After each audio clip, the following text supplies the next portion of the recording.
Hello, मेरा नाम है यतिन और आप देख रहे हैं कॉमर्स विद यतिन। एंड आज के इस वीडियो में हम शुरू कर रहे हैं क्लास 11th का बिजनेस स्टडीज, जिसके चैप्टर 1 का नाम है business, trade and commerce. So without any further delay let's begin. वैसे आप में से कुछ लोग पिछले कुछ वीडियोस को लेकर कंप्लेन कर रहे थे कि तुम्हारा ये जो बड़ा सा माइक है काफी ज्यादा डिस्टर्बेंस क्रिएट करता है वीडियो के अंदर, तो इसे जो है साइड में कर दो तुम। हमने इसको साइड में कर दिया एंड इस भाई साहब को यहाँ पर रख लिया है। तो अब बताना ऑडियो क्वालिटी किस तरह की आ रही है और ये अच्छा लग रहा है कि नहीं। आप मुझे जो है आप लोगों के सजेशंस की काफी ज्यादा जरूरत है। चलो अपने टॉपिक पे आ जाते हैं। सबसे पहले इस चैप्टर के इंट्रोडक्शन की बात कर लेते हैं। देखो, इस धरती पर बहुत सारे ह्यूमन बीइंग्स रहते हैं जिनकी कुछ नीड्स एंड कुछ वांट्स रहती हैं। अगर हमको इस धरती के ऊपर सरवाइव करना है तो हमारी वो जो नीड्स है उनका सेटिस्फाई होना बहुत ज्यादा जरूरी है। तो हम जो ह्यूमन बीइंग्स है एक दूसरे के लिए काम करते रहते हैं उन नीड्स को सेटिस्फाई करने के लिए। हम काम करते हैं, हमको पैसा मिलता है, हम उससे अपनी नीड्स को सेटिस्फाई कर लेते हैं। कोई और काम करता है, उसको हम पैसा देते हैं, फिर वो उस पैसे से अपनी नीड्स को सेटिस्फाई कर लेता है। इस प्रकार से ये जो प्रकृति है, ये जो दुनिया है, ये जो इंसानों की दुनिया है, ये चलती रहती है।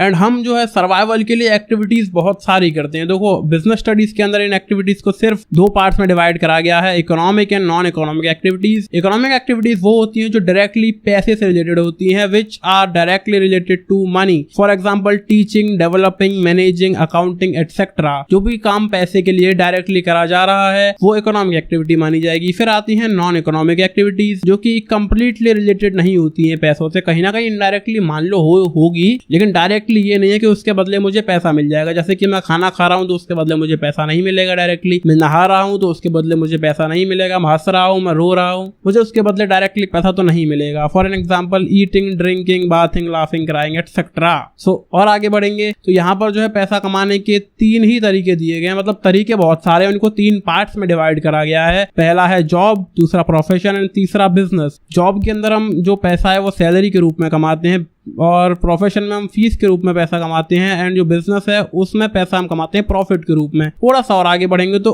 चलो बिजनेस की बात करते हैं। इस सब्जेक्ट में हम जो है मेनली बिजनेस की ही बात करेंगे। तो ये जो बिजनेस है ये कोई आज की चीज नहीं है, ये सैकड़ों सालों से चलता हुआ आ रहा है। जो ब्रिटिशर्स भी इंडिया के अंदर आए थे वो बिजनेस करने के बहाने से आए थे। बहाने से तो क्या, वो आए ही बिजनेस करने के लिए थे। लेकिन जब उन्होंने देखा कि यहाँ के लोग तो कुछ ज्यादा ही अच्छे हैं, दिल के बहुत ज्यादा अच्छे थे हमारे लोग, जो कि पहले भी थे कुछ हद तक अब भी हैं, तो इन लोगों को जो है लूट लिया गया। लाइक हमारे जो पुराने लोग रहे, हमारे पूर्वज लोग, उन लोगों को लूट लिया गया। इंडिया को बहुत अमीर से बहुत गरीब बना दिया गया। ब्रिटिशर्स ने इस चीज का फायदा उठा लिया था, लेकिन उनका जो मेन मोटिव था यहाँ पर आने का वो बिजनेस करना ही था। तो बिजनेस आज की चीज नहीं है, बहुत समय से चलता हुआ आ रहा है। थोड़ा सा और आगे बढ़ो। यार ये क्या कर दिया, इसको हटाओ, चलो आगे बढ़ो। अब role of business in development of economy. हमारी जो इकोनॉमी है ना उसका एक बहुत बड़ा पार्ट है बिजनेस। भले ही जॉब में जो लोग काम कर रहे हैं और प्रोफेशन में जो लोग काम कर रहे हैं वो हमारे लिए मैटर करते हैं, although they matter a lot, but जो बिजनेस है वो बहुत ज्यादा मैटर करता है। 90% से ज्यादा जो चीजें हैं वो बिजनेस के ऊपर डिपेंडेंट है। हम ह्यूमंस के लिए जितनी भी नीड्स एंड वांट्स है वो मेनली बिजनेस ही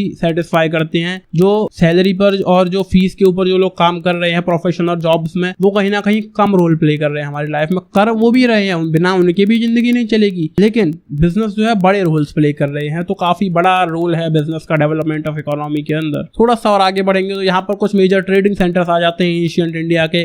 पाटलिपुत्र, पेशावर, तक्षशिला, इंद्रप्रस्थ, मथुरा, वाराणसी, मिथिला, सूरत, कांची, मदुरा, ब्रोच, कावेरी पत्ता, तम्रलिप्ति एंड उज्जैन। ये कुछ पुराने ट्रेडिंग सेंटर्स है जो एंशिएंट इंडिया के अंदर चला करते थे। थोड़ा सा और आगे बढ़ेंगे तो यहाँ पर आते हैं कैरेक्टरिस्टिक्स ऑफ बिजनेस एक्टिविटीज। हम कैसे पहचानेंगे कि जो कोई आदमी कोई काम कर रहा है तो वो बिजनेस है। तो कोई इसके अंदर कुछ पॉइंट्स हैं। सबसे पहले ये तो एक इकोनॉमिक एक्टिविटी है, पैसे से रिलेटेड होती है। दूसरा सेल और exchange of goods and services. यहाँ पर या तो गुड्स और सर्विसेज हम बेच रहे हैं या फिर किसी से एक्सचेंज कर रहे होते हैं। तीसरा ये एक रेगुलर एक्टिविटी है। ऐसा नहीं होगा कि आपके पास कोई सेकेंड हैंड मोबाइल था, कोई पुराना मोबाइल फोन था, अब मोबाइल थोड़ा सा सस्ता सा बना है लेकिन मैनेज कर लेना चलो, जो कि आपने किसी सेकंड पर्सन को बेच दिया। तो क्या आप बिजनेसमैन हो गए, आपने एक बार मोबाइल बेच दिया? तो बिल्कुल भी नहीं है ऐसा। जब आप इस चीज़ को रेगुलर बेसिस पर करोगे, जब आप अपनी दुकान खोलोगे मोबाइल बेचने की, आप यहाँ पर ऐसे दुकान पर खड़े होकर बढ़िया काम करोगे, मोबाइल बेचोगे। वैसे दुकान भी सस्ती सी बनी है, थोड़ा सा मैनेज कर लेना। तो जब यहाँ पर आप रेगुलर बेसिस पर मोबाइल फोन्स बेचोगे और खरीदोगे तब आप बिजनेसमैन कहलाओगे। ये एक रेगुलर एक्टिविटी होती है। एंड यहाँ पर चौथा पॉइंट है ultimate aim is to earn profit. आप ये जो काम कर रहे हो ये पैसा कमाने के लिए ही कर रहे हो, तभी ये जो है बिजनेस माना जाता है। उसके बाद यहाँ पर 5वां पॉइंट है अनसर्टेनिटी ऑफ रिटर्न। यहाँ पे जो काम है ना बिजनेस, ये काफी ज्यादा अनसर्टेन, यहाँ पर कोई श्योरिटी नहीं रहती कि आप बिजनेस से पैसा कमा पाओगे या नहीं। आपने कोई बिजनेस आज शुरू करा, आप इससे पैसा कमाएंगे या नहीं, इसकी कोई श्योरिटी नहीं है।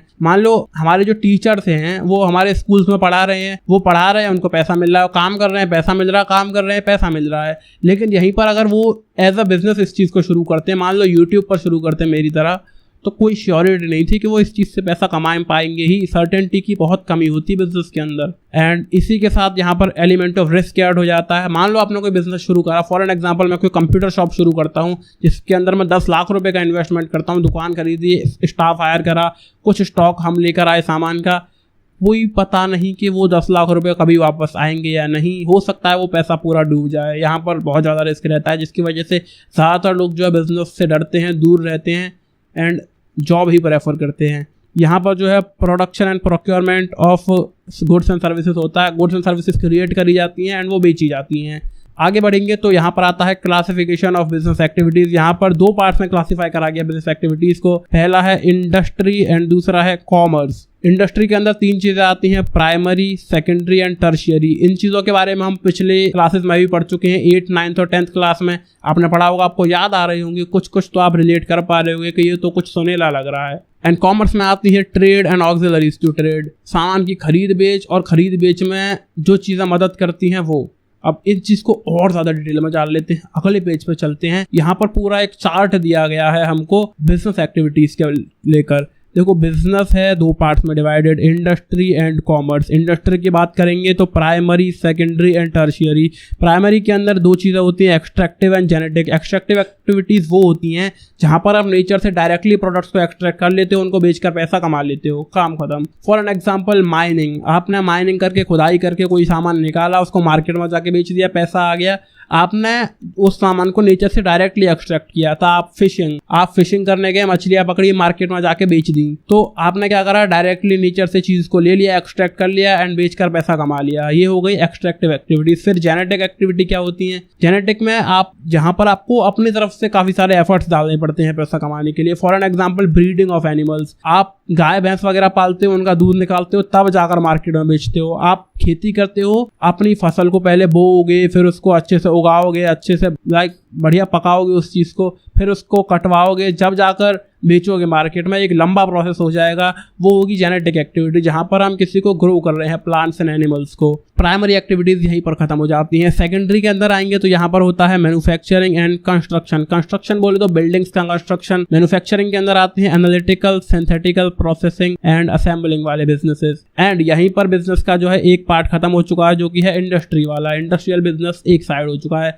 दूसरे साइड की बात कर लेते हैं, जो कि है कॉमर्स। यहाँ पर 2 चीज़ें होती हैं, trade and auxiliaries to trade. Trade मतलब सामान की खरीद बेच, और ऑक्सिलरीज टू ट्रेड मतलब जो खरीद बेच को सपोर्ट करती हैं जो चीज़ें। देखो इसमें भी खरीद बेच में भी 2 चीज़ें आती हैं, इंटरनल एंड एक्सटर्नल। 2 प्रकार की होती हैं ट्रेडिंग भी। इंटरनल यानी कि जो हम अपने देश के अंदर कर रहे हैं, नेशनल ट्रेड, होलसेल और रिटेल में। आप किसी होलसेलर से सामान जाके खरीद लो अपनी दुकान पर बेचने के लिए, वो आपके लिए इंटरनल ट्रेड होगा। आप खुद रिटेलर हो, दुकान पर सामान रखते हो एंड इंडिया में ही बेचते हो, आप रिटेलर हो, आप इंटरनल ट्रेड कर रहे हो, इंडिया के अंदर ही अंदर कर रहे हो। लेकिन अगर आप इंटरनेशनल ट्रेड भी करते हैं तो आप एक्सटर्नल ट्रेडर बन जाएंगे, जिसके अंदर इंपोर्ट, एक्सपोर्ट एंड ऑनट्रपोर्ट होता है। इंपोर्ट यानी कि सामान किसी दूसरी कंट्री से अपनी कंट्री में मंगवाना, एक्सपोर्ट यानी कि दूसरी कंट्री में सामान भेजना, एंड ऑनट्रपोर्ट वो जगह जहां पर इंपोर्ट एंड एक्सपोर्ट होता है। उसके बाद ऑक्सिलरीज टू ट्रेड की अगर हम बात करेंगे तो यहाँ पर आता है ट्रांसपोर्टेशन, सामान का ट्रांसपोर्टेशन एक स्टेट से दूसरे स्टेट में, एक कंट्री से दूसरी कंट्री में। वेयर हाउसिंग, सामान की जो स्टोरेज रहती है, वो हमने जो है सामान बहुत सारा बनाया, गुड्स प्रोड्यूस करे अपनी फैक्ट्री के अंदर, अपनी कंपनी के अंदर चीजें जो है बनाई एंड फिर उनको स्टोर करा, अपनी इन्वेंटरी में रखा, बहुत सारा स्टॉक रखा, उसे हम कहते हैं वेयर हाउसिंग। तीसरा आता है इंश्योरेंस। उस चीज का हमने इंश्योरेंस करवा के रखा। मान लो आपने लाखों लाख की गुड्स प्रोड्यूस कर ली, अब किसको पता है कि कल उस वेयर हाउस में आग लग जाएगी या नहीं? क्या पता कभी उसमें आग लग गई, चोरी होगी, उसका जो है क्या होगा, कौन जिम्मेदार होगा? तो इसके लिए हम उसका इंश्योरेंस करा लेते हैं इंश्योरेंस कंपनी से। फिर आते हैं बैंकिंग एंड फाइनेंस। आपके पास कमी पड़ रही है पैसे की, फंड्स की कमी है कि सामान का प्रोडक्शन करें कैसे, बेच देंगे तब पैसा तो आ जाएगा, सामान बिक जाएगा और पैसा भी आ जाएगा। लेकिन उसे बनाने के लिए पैसे नहीं हमारे पास, वो कहाँ से लाएंगे? वो हम बैंक वगैरह से लोन ले सकते हैं। ये भी एक ऑक्सिलरी टू ट्रेड है। उसके बाद आती है लास्ट में एडवर्टाइजिंग। हमने सामान बना लिया, बढ़िया एक कंपनी बना ली, एक अच्छा खासा प्रोडक्ट हमने बना लिया, एंड उसके बारे में लोगों को पता ही नहीं है। जब लोगों को पता चलेगा तब तो उसे खरीदेंगे ना। लोगों को पता कैसे चलेगा? वो एडवर्टाइजिंग के थ्रू चलेगा। तो ये भी एक काफी इंपॉर्टेंट ऑक्सिलरी टू ट्रेड है। यहाँ पर जो है बिजनेस का जो पूरा चार्ट जैसा है पूरा हो चुका है। ये गंदगी के लिए आई एम सो सॉरी, मैं इस चीज़ के ऊपर लिखने की प्रैक्टिस अभी कर रहा हूँ। ज़्यादा अच्छे प्रोफेशनल टीचर हम नहीं हैं, लेकिन कोशिश कर रहे हैं। आते हैं ऑब्जेक्टिव्स ऑफ बिजनेस। आखिर बिजनेस होता क्यों है या बिजनेस से क्या क्या चीज़ें होती हैं? देखो, सबसे पहला मार्केट स्टैंडिंग, हमारी मार्केट में वैल्यू बनती है, हम थोड़े से पॉपुलर हो जाते हैं, लोग हमें जानने लगते हैं। दूसरा इनोवेशन, दुनिया का इनोवेशन, लोगों की लाइफ की क्वालिटीज़ को अप करना, जो भी चीज़ें चल रही हैं उनको और ज़्यादा इंप्रूव करना, ये बिजनेस का ऑब्जेक्टिव है। तीसरा है प्रोडक्टिविटी, प्रोडक्टिव काम करना, प्रोडक्टिविटी को बढ़ाना, लोगों की ज़्यादा लोगों को एम्प्लॉयमेंट देना, एंड ये सारी चीज़ें जो है ऑब्जेक्टिव ऑफ बिजनेस कहलाती हैं। एंड चौथा पॉइंट आता है फिजिकल एंड फाइनेंशियल रिसोर्सेज हमारे पास होते हैं। जो कोई बिजनेसमैन होता है, अच्छा खासा ग्रो कर रहा होता है, तो वो काफ़ी सारे फिजिकल एंड फाइनेंशियल रिसोर्सेज उसके बाद रहते हैं। काफ़ी सारा पैसा रहता है बैंक के अंदर, काफ़ी सारे रिसोर्सेज और भी चीज़ें उसके पास होती हैं, बहुत सारे एसेट्स होते हैं, बहुत सारी जमीन वगैरह उसके पास रहती है। तो ये सब भी एक ऑब्जेक्टिव ऑफ बिजनेस है। पांचवा पॉइंट हमारा आ जाता है अर्निंग प्रॉफिट्स, पैसा जो है कमाते हैं। जो अल्टीमेट गोल है हर एक बिजनेस का, वो पैसा कमाना ही है। उसके बाद एक लास्ट पॉइंट यहाँ पर आता है सोशल रिस्पॉन्सिबिलिटी। जो एक बिजनेसमैन होता है उसके पास एक रिस्पॉन्सिबिलिटी होती है कि मुझे जो है अपनी सोसाइटी को ग्रो करना है। जितने पॉइंट्स मैंने आपको बताए, सबकी जिम्मेदारी होती है एक बिजनेसमैन के ऊपर कि ये सब चीज़ें तो मुझे संभालनी पड़ेंगी, तभी मैं एक अच्छा बिजनेसमैन, एक अच्छा कारोबारी, एक अच्छा व्यापारी कहलाऊंगा। आगे बढ़ते हैं। चलो, मैंने आपको पहले भी कहा था कि बिजनेस के अंदर रिस्क तो काफी ज्यादा होता है। एंड रिस्क होता क्यों है? वो होता है अनसर्टेनिटीज की वजह से। अब बिजनेस रिस्क को थोड़ा सा डिटेल में जान लेते हैं। हम आते हैं नेचर ऑफ बिजनेस रिस्क के ऊपर। यहाँ पर कुछ पॉइंट्स लिखे गए हैं आपके लिए। सबसे पहला है risk is an essential part of every business. आप जब बिजनेस शुरू करोगे तो आपके 90% चांसेस हैं कि आप इसके अंदर फेल होने वाले हैं। ये एक बिटर ट्रुथ कहो या ऐसे कुछ भी कहो, लेकिन यही सत्य है। फिर दूसरा पॉइंट आता है risk arises due to uncertainties. ये मैं आपको पहले ही बता चुका हूँ, अनसर्टेनिटीज के कारण ही रिस्क होता है। और तीसरा पॉइंट है degree of risk depends mainly upon the size and nature of your business. आप किस प्रकार का बिजनेस कर रहे हैं। अगर आप मान लो कोई ऐसा बिजनेस कर रहे हो जो टेस्टेड मॉडल है, जो चीज पहले से चलती हुई आ रही है, मान लो आपको परचूनी की दुकान खोल रहे हो, तो चांसेस ज्यादा है आपके ग्रो करने के इन कंपैरिजन टू एक ऐसा बिजनेस जो पहले से पॉपुलर नहीं है, जो टेस्टेड मॉडल नहीं है। आप कोई ऐसा एप्लीकेशन बना रहे हो जो पहले किसी ने नहीं बनाया है, तो उसमें रिस्क ज्यादा है कि आप ग्रो कर पाओगे कि नहीं। ये नेचर ऑफ बिजनेस का अंतर हो गया। पहला तो एक परचूनी की दुकान जो बहुत चलती है, तो आप भी कहीं ना कहीं चली जाओगे। दूसरा एक एप्लीकेशन ऐसा जो पहले किसी ने नहीं बताया, लाइक पहले किसी ने नहीं बनाया, आप पहली बार ऐसा कुछ लेकर आ रहे हो मार्केट में, तो उसमें जो रिस्क ज्यादा है ग्रो ना कर पाने का। एंड इसी के साथ जो है साइज पर भी डिपेंड करता है, आप बिजनेस कितने बड़े से शुरू कर रहे हो। मान लो हम एप्लीकेशन डेवलपमेंट की ही बात कर लेते हैं। आप कोई एप्लीकेशन बना रहे हो, 1,50,000 रुपए का इन्वेस्टमेंट करके आप 1 या 2 लोग मिलकर कोई ऐप बना रहे हो। आपने एक डेवलपर रख लिया, एक डेवलपर जो है वो आपके एप्लीकेशन को बनाएगा, एंड आप जो हो उस बिजनेस को मैनेज करोगे, सारी अकाउंटिंग वगैरह करोगे, पूरा मैनेजमेंट आप करोगे। तो आप 2 लोग मिलकर उस बिजनेस को चला रहे हो, जिसमें आपने खर्चा करा है 1 लाख या 50,000 रुपए के आसपास, तो वो है एक छोटा रिस्क। यहीं पर आप एक बिजनेस शुरू करते हो जहां पर आप 25 डेवलपर्स की टीम लेकर आते हो, एक अच्छा खासा बिजनेस के लिए ऑफिस खरीदते हो, वहां पर खूब सारा महंगा इक्विपमेंट खरीदते हो, एंड करोड़ों का इन्वेस्टमेंट उस बिजनेस के अंदर आप करते हो। तो वहां पर जो है रिस्क ज्यादा है, वहां पर करोड़ों का रिस्क है, क्योंकि वो एक बड़े साइज का बिजनेस है। एंड जब एक छोटे साइज का बिजनेस आप कर रहे होंगे तो उसके अंदर जो है रिस्क छोटा होगा। तो ये चीज भी साइज ऑफ बिजनेस के ऊपर डिपेंड करती है।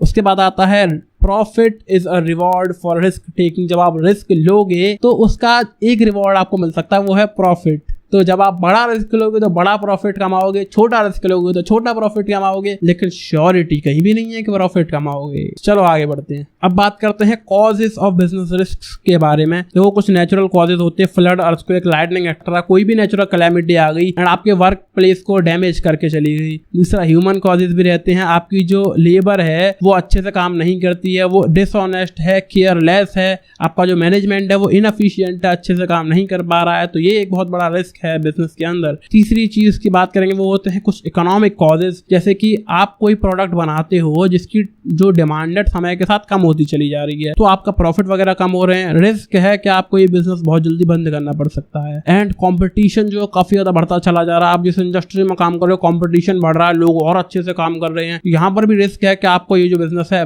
बंद करना पड़ सकता है। और टेक्नोलॉजी के अंदर जो चेंजेस रहते हैं उनने तो रेड मार रखी है आजकल बहुत सारे बिजनेसेस की। टेक्नोलॉजी के चलते काफी सारे बिजनेसेस ठप हो चुके हैं। बहुत सारे एग्जांपल्स आपको ऑनलाइन मिल जाएंगे, आप आराम से इसके बारे में लंबी रिसर्च कर सकते हो। यहाँ पे ज्यादा बातचीत नहीं कर रहे, अगले पॉइंट पे बढ़ते हैं। कुछ और कॉजेज भी रहते हैं, जैसे कोई मैकेनिकल फेलियर हो गया, आपकी कोई मशीन खराब हो गई, ये भी है भाई साहब। चलो आगे बढ़ते हैं। यहाँ पर आता है starting a business basic factors. आप जब बिजनेस शुरू कर रहे हो तो आपको किन किन फैक्टर्स का ध्यान रखना पड़ेगा। ये क्या कर दिया भाई साहब, अरे लाइन नहीं बनी, हाँ बन गई, गलत बन गई, दोबारा बनाते हैं। Starting a business basic factors. एक बिजनेस को शुरू करने के लिए कुछ बेसिक फैक्टर्स जो हमको ध्यान में रखने पड़ते हैं। सबसे पहले selection of type of business. आप किस प्रकार का बिजनेस कर रहे हैं, किस इंडस्ट्री में आप शुरू कर रहे हो। आप ऑनलाइन बिजनेस कर रहे हो तो आप सॉफ्टवेयर इंडस्ट्री में घुस रहे हो, या फिर एक यूट्यूबर बन रहे हो, या फिर एक ब्लॉगर बन रहे हो। ये चीज आपको ध्यान में रखनी पड़ेगी। आप ऑफलाइन बिजनेस कर रहे हो तो आप रियल एस्टेट का शुरू कर रहे हो, आप परचूनी की दुकान खोल रहे हो, आप कपड़े की दुकान खोल रहे हो, या फिर आप MBA चाय वाला की तरह चाय का ठेला लगा रहे हो। एंड दूसरा पॉइंट आता है साइज ऑफ बिजनेस। आप कितना बड़ा स्टार्ट कर रहे हो, MBA चाय वाला की तरह चाय का ठेला ही लगा रहे हो, या पूरी एक बड़ी सी चाय की कंपनी खोल लो जहां पर बहुत सारे आउटलेट्स आप अलग अलग सिटीज के अंदर, अलग अलग स्टेट्स के अंदर लगा दोगे एंड करोड़ों का इन्वेस्टमेंट उसके अंदर कर दोगे। साइज ऑफ बिजनेस भी आपको डिसाइड करना पड़ता है। तीसरा आता है लोकेशन ऑफ बिजनेस एंटरप्राइज। आप किस जगह पर अपनी फैक्ट्री को सेटअप करते हो। आप मान लो कोई ऐसी फैक्ट्री लगा रहे हो जो पॉल्यूशन है काफी ज्यादा होता है, तो आपको ये मेक श्योर करना पड़ेगा कि आप उसे रेसिडेंशियल एरिया से थोड़ा सा दूर बनाएं। लेकिन रेसिडेंशियल एरिया जो रहता है, घर वाला एरिया, उससे आप इतना भी दूर ना बना दे अपनी जो फैक्ट्री है, यार पेज से बाहर निकल जाएगी। आपकी जो फैक्ट्री है उसको इतना भी दूर ना बना दें आपकी जो लेबर है, जो लोग हैं आपके पास काम करने वाले, वो ही ना पहुंच पाए आपकी फैक्ट्री तक। तो एक अच्छी खासी लोकेशन आपको चूज करनी पड़ती है। यहाँ पर आप चौथे पॉइंट पे आओगे तो फाइनेंशिंग द प्रपोजिशन। आप बिजनेस शुरू करने के लिए कुछ पैसे की आपको जरूरत पड़ेगी, वो भी आपको देखना पड़ेगा कितना पैसा लगेगा, वो हमारे पास है कि नहीं, किन सोर्सेज से वो आएगा, इन सब चीजों का ध्यान भी रखना पड़ता है। पांचवें पॉइंट की बात करेंगे, वो आते हैं कुछ फिजिकल फैसिलिटीज। आप जिस जगह पर अपना बिजनेस सेटअप कर रहे हो, फॉर एन एग्जाम्पल मैं अपना सॉफ्टवेयर कंपनी के लिए ही बिजनेस सेटअप कर रहा हूँ, आई मीन अपना ऑफिस सेटअप कर रहा हूँ, तो मुझे मेक श्योर करना पड़ेगा कि वहां पर एक अच्छा इंटरनेट अवेलेबल हो, वहां पे मेरे जो लोग हैं अच्छे से पहुंच पाएं, सेफली पहुंच पाएं, रोड वहां पर अच्छा हो, इंटरनेट अच्छा होना चाहिए, पानी, खाना, सब चीजें जो है आसपास अवेलेबल रहनी चाहिए। वहां पर एक अच्छी लोकेशन पर ही मैं अपना ऑफिस सेटअप करूंगा। अगला पॉइंट आता है कॉम्पिटेंट एंड कमिटेड वर्कफोर्स। आपके जो एम्प्लॉयज हैं, जो वर्कर्स हैं, वो कॉम्पिटेंट होने चाहिए एंड कमिटेड होने चाहिए। ऐसा ना हो कि मैं इसके लिए काम कर रहा हूँ, ये मुझे पैसा दे रहा है, ये जाए भाड़ में और इसकी कंपनी जाए भाड़ में, मुझे क्या मतलब। ऐसे वर्कर्स आपको ले डूबेंगे एक दिन। उनके अंदर पूरा जोश होना चाहिए कि ये हमारी कंपनी है, इसे हम ग्रो करेंगे। उसके बाद आती है टैक्स प्लानिंग। टैक्स तो बात बात पे देना पड़ जाता है, तो ये सब भी ध्यान रखना पड़ता है। फिर launching the enterprise and in the end आप अपने बिजनेस को लॉन्च कर देते हैं। इसी के साथ आपकी बिजनेस स्टडीज का चैप्टर 1 खत्म हो जाता है। बिजनेस स्टडीज का चैप्टर नंबर 2, जिसका नाम है forms of business organisation. Without any further delay, let's begin. तो इस चैप्टर में हम टोटल 5 तरह के बिजनेसेस के बारे में पढ़ेंगे, जो कि है sole proprietorship, joint Hindu family business, partnership, cooperative societies and joint stock company. तो शुरुआत करते हैं सोल प्रोप्राइटरशिप से। इसके नाम से आप समझ पा रहे होंगे, सोल बोले तो अकेला एंड प्रोप्राइटर बोले तो ओनर, यानी कि सिंगल ओनर कंपनी। यहाँ पर सिर्फ एक ही उस बिजनेस का मालिक होता है। आपने इसके एग्जांपल्स अपने आसपास बहुत सारे देखे होंगे। आप ज्यादातर चीजें जो है वो सोल प्रोप्राइटर से ही खरीदते हैं, जैसे कि stationery shop, grocery store, cosmetics store, medical store etcetera. आप किसी स्टेशनरी शॉप पर जाते हो तो मोस्टली वहां पर एक ही पर्सन आपको देखने के लिए मिलता है। ये हमारे अंकल जी हैं स्टेशनरी वाले, जो कि सब कुछ मैनेज करते हैं। यही हमें सामान देते हैं, यही जो है सामान खरीदते हैं, सब पैसे से लेकर सब चीजें यही मैनेज करते हैं। एंड अकेले मालिक हैं, ना कोई एम्प्लॉय है, ना कोई इन्वेस्टर है, ना बैंक, ना कुछ, किसी से कोई लेना देना नहीं होता। अकेला आदमी सब मैनेज करता है। तो इसके फीचर्स के बारे में अगर हम बात करेंगे तो यहाँ पर आ जाते हैं फॉर्मेशन एंड क्लोजर, जो काफी ज्यादा इजी होता है सोल प्रोप्राइटरशिप का।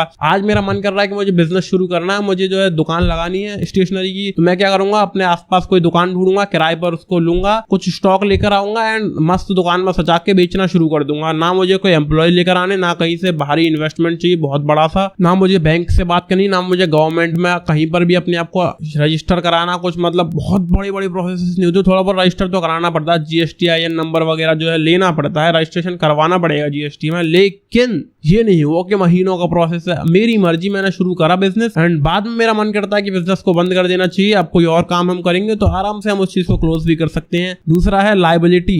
जो सोल प्रोप्राइटर होता है ना, उसके ऊपर पूरी 100% लायबिलिटी होती है। बिजनेस की जितनी भी लायबिलिटी है वो अकेला आदमी सब मैनेज करेगा। तीसरा पॉइंट है sole risk bearer and profit recipient. जितना भी रिस्क होता है वो अकेला पर्सन बियर करता है एंड जो जितना भी प्रॉफिट होता है वो भी अकेला ही पर्सन एंजॉय करता है। एंड चौथा पॉइंट आता है यहाँ पर कंट्रोल का। कंट्रोल जो है वो अकेला ही पर्सन करता है, ना किसी से कुछ पूछने की जरूरत, ना किसी को कुछ बताने की जरूरत, कोई चक्कर नहीं भाई, आराम से मस्त कंट्रोल करते हैं। पूरा का पूरा बिजनेस अपने हाथ में होता है, अपने कंट्रोल में होता है। एंड यहाँ पर पांचवा पॉइंट आ जाता है नो सेपरेट एंटिटी। जैसा कि मैंने आपको चैप्टर 1 के अंदर बताया था कि बिजनेस और ओनर दो सेपरेट एंटिटीज होती हैं, यानी कि बिजनेस अलग चीज है और ओनर अलग चीज है। ओनर बस बिजनेस के लिए काम करता है, लेकिन वो दोनों एक नहीं है, वो दोनों अलग अलग है। लेकिन सोल प्रोप्राइटरशिप में क्या होता है, वो दोनों एक ही होते हैं। जैसे किसी नॉर्मल बिजनेस में अगर आपके साथ कुछ गलत करती है कोई कंपनी, तो आप जो है उस कंपनी के ऊपर केस करोगे, लेकिन अगर आपके साथ कोई स्टेशनरी वाला कुछ गलत कर देता है तो आप केस करोगे उस स्टेशनरी वाले के ऊपर, उस प्रोप्राइटर के ऊपर, उस मालिक के ऊपर, क्योंकि बिजनेस और मालिक एक ही होता है सोल प्रोप्राइटरशिप के अंदर। यहाँ पर लास्ट पॉइंट आ जाता है लैक ऑफ बिजनेस कंटिन्यूटी। अगर मान लो कभी हमारे जो मालिक साहब हैं वो बीमार हो जाते हैं, 1 महीने के लिए मान लो बीमार हो गए, उनको बढ़िया बेड रेस्ट पर डाल दिया डॉक्टर ने, तो क्या होगा, 1 महीने तक उनकी दुकान बंद रहेगी एंड कंटिन्यूटी की कमी हो जाएगी। अगर कभी ओनर की डेथ हो जाती है तब वो बिजनेस पूरी तरह बंद हो जाएगा, क्योंकि उस बिजनेस के अंदर कोई और पर्सन है ही नहीं जिसको हैंड ओवर कर दी जाए वो रिस्पॉन्सिबिलिटीज। अकेला मालिक था, वो भी मर गया, तो वो बंद हो जाएगा। कंटिन्यूटी की काफी कमी होती है। यहाँ पर कुछ इनके फायदों की बात कर लेते हैं सोल प्रोप्राइटरशिप की मेरिट्स। नंबर 1 है क्विक डिसीजन मेकिंग। किसी से कुछ पूछने की जरूरत नहीं पड़ती, किसी से सलाह लेने की जरूरत नहीं पड़ती, किसी से कंफर्म करने की जरूरत नहीं पड़ती। प्रोप्राइटर जो है अपनी मर्जी से आराम से डिसीजन ले सकता है। आज मेरे मन में आया, कल मैं उसे इंप्लीमेंट कर दूं किसी भी आइडिया को। इतना क्विक होती है यहाँ पर डिसीजन मेकिंग। दूसरा पॉइंट आता है कॉन्फिडेंशियलिटी ऑफ इन्फॉर्मेशन। यहाँ पर इन्फॉर्मेशन जो है किसी को भी बतानी नहीं पड़ती कि कितने की हम परचेज कर रहे हैं, कितने की हम सेल कर रहे हैं। कुछ खास जो है किसी को बताना पड़ता है नहीं, क्योंकि यहाँ पर एम्प्लॉयज वगैरह है नहीं जो हमसे पूछेंगे। बैंक से लोन वोन हम ज्यादा लेते नहीं है, जो कोई हमसे ज्यादा पूछेगा। तो जो है चीजें प्राइवेट रहती है, प्राइवेसी जो है वो मेंटेन रहती है बिजनेस के अंदर, ज्यादा इन्फॉर्मेशन शेयर नहीं करनी होती लोगों को। तीसरा आता है डायरेक्ट इंसेंटिव। फटाफट काम करो और फटाफट पैसा कमाओ। पूरा काम खुद करते हैं, पूरा काम खुद ही फायदा उसका ले लेते हैं। हमने काम किया, अभी सामान बेचा, तुरंत पैसा आ गया। डायरेक्ट इंसेंटिव है, कोई बीच में नहीं होता कि कोई पैसा देगा हमको किसी के थ्रू आएगा या क्रेडिट पे लेके रखा है, ऐसा कोई चक्कर नहीं होता। सामान दो, पैसा लो, बहुत तेज होता है सिस्टम। चौथा पॉइंट आता है सेंस ऑफ अकम्प्लिशमेंट, यानी कि जो हमारे ओनर होते हैं, हमारा जो प्रोप्राइटर होता है बिजनेस का मालिक, उसको एक अकम्प्लिशमेंट वाला फीलिंग आता है कि मैंने कुछ किया, कुछ अच्छा किया, कुछ बड़ा किया, लोगों के लिए कुछ किया। मतलब दुकान का मालिक हूं मैं, यहाँ पर सामान बेचता हूँ, लोग मुझसे सामान खरीदते हैं, मेरे ऊपर डिपेंडेंट हैं। एक फीलिंग रहती है ओनर के अंदर जो कि काफी बढ़िया होती है। यहाँ पर लास्ट पॉइंट आ जाता है ease of formation and closure. आराम से जब चाहो बिजनेस शुरू करो, जब चाहो बंद कर दो, ना किसी से परमिशन लेनी, ना किसी से पूछना, ना किसी को बताना। बहुत आसान होता है, ये मैंने आपको पहले भी बताया था। आगे चलेंगे, इसके कुछ नुकसान के बारे में बात कर लेते हैं। सोल प्रोप्राइटरशिप के कुछ लिमिटेशंस। अबे लाइन सीधी क्यों बन गई? हाँ अब ठीक है। सोल प्रोप्राइटरशिप के कुछ लिमिटेशंस। यहाँ पर देखो लिमिटेड रिसोर्सेज होते हैं, क्योंकि अकेला आदमी इन्वेस्टमेंट करेगा तो किस हद तक करेगा, एक लिमिट तक ही कर पाएगा ना, जितना पैसा उसके पास होगा उतना ही इन्वेस्ट कर पाएगा। रिसोर्सेज बहुत ज्यादा नहीं होते, लिमिटेड ही होते हैं। Limited life of a business concern, जिस दिन ओनर की डेथ होगी उस दिन ही बिजनेस बंद हो जाता है। तीसरा पॉइंट आता है अनलिमिटेड लायबिलिटीज। पूरी की पूरी लायबिलिटी अकेले उठानी पड़ती है, क्योंकि बिजनेस में कोई दूसरा पर्सन है ही नहीं। फोर्थ पॉइंट है लिमिटेड मैनेजरियल एबिलिटी।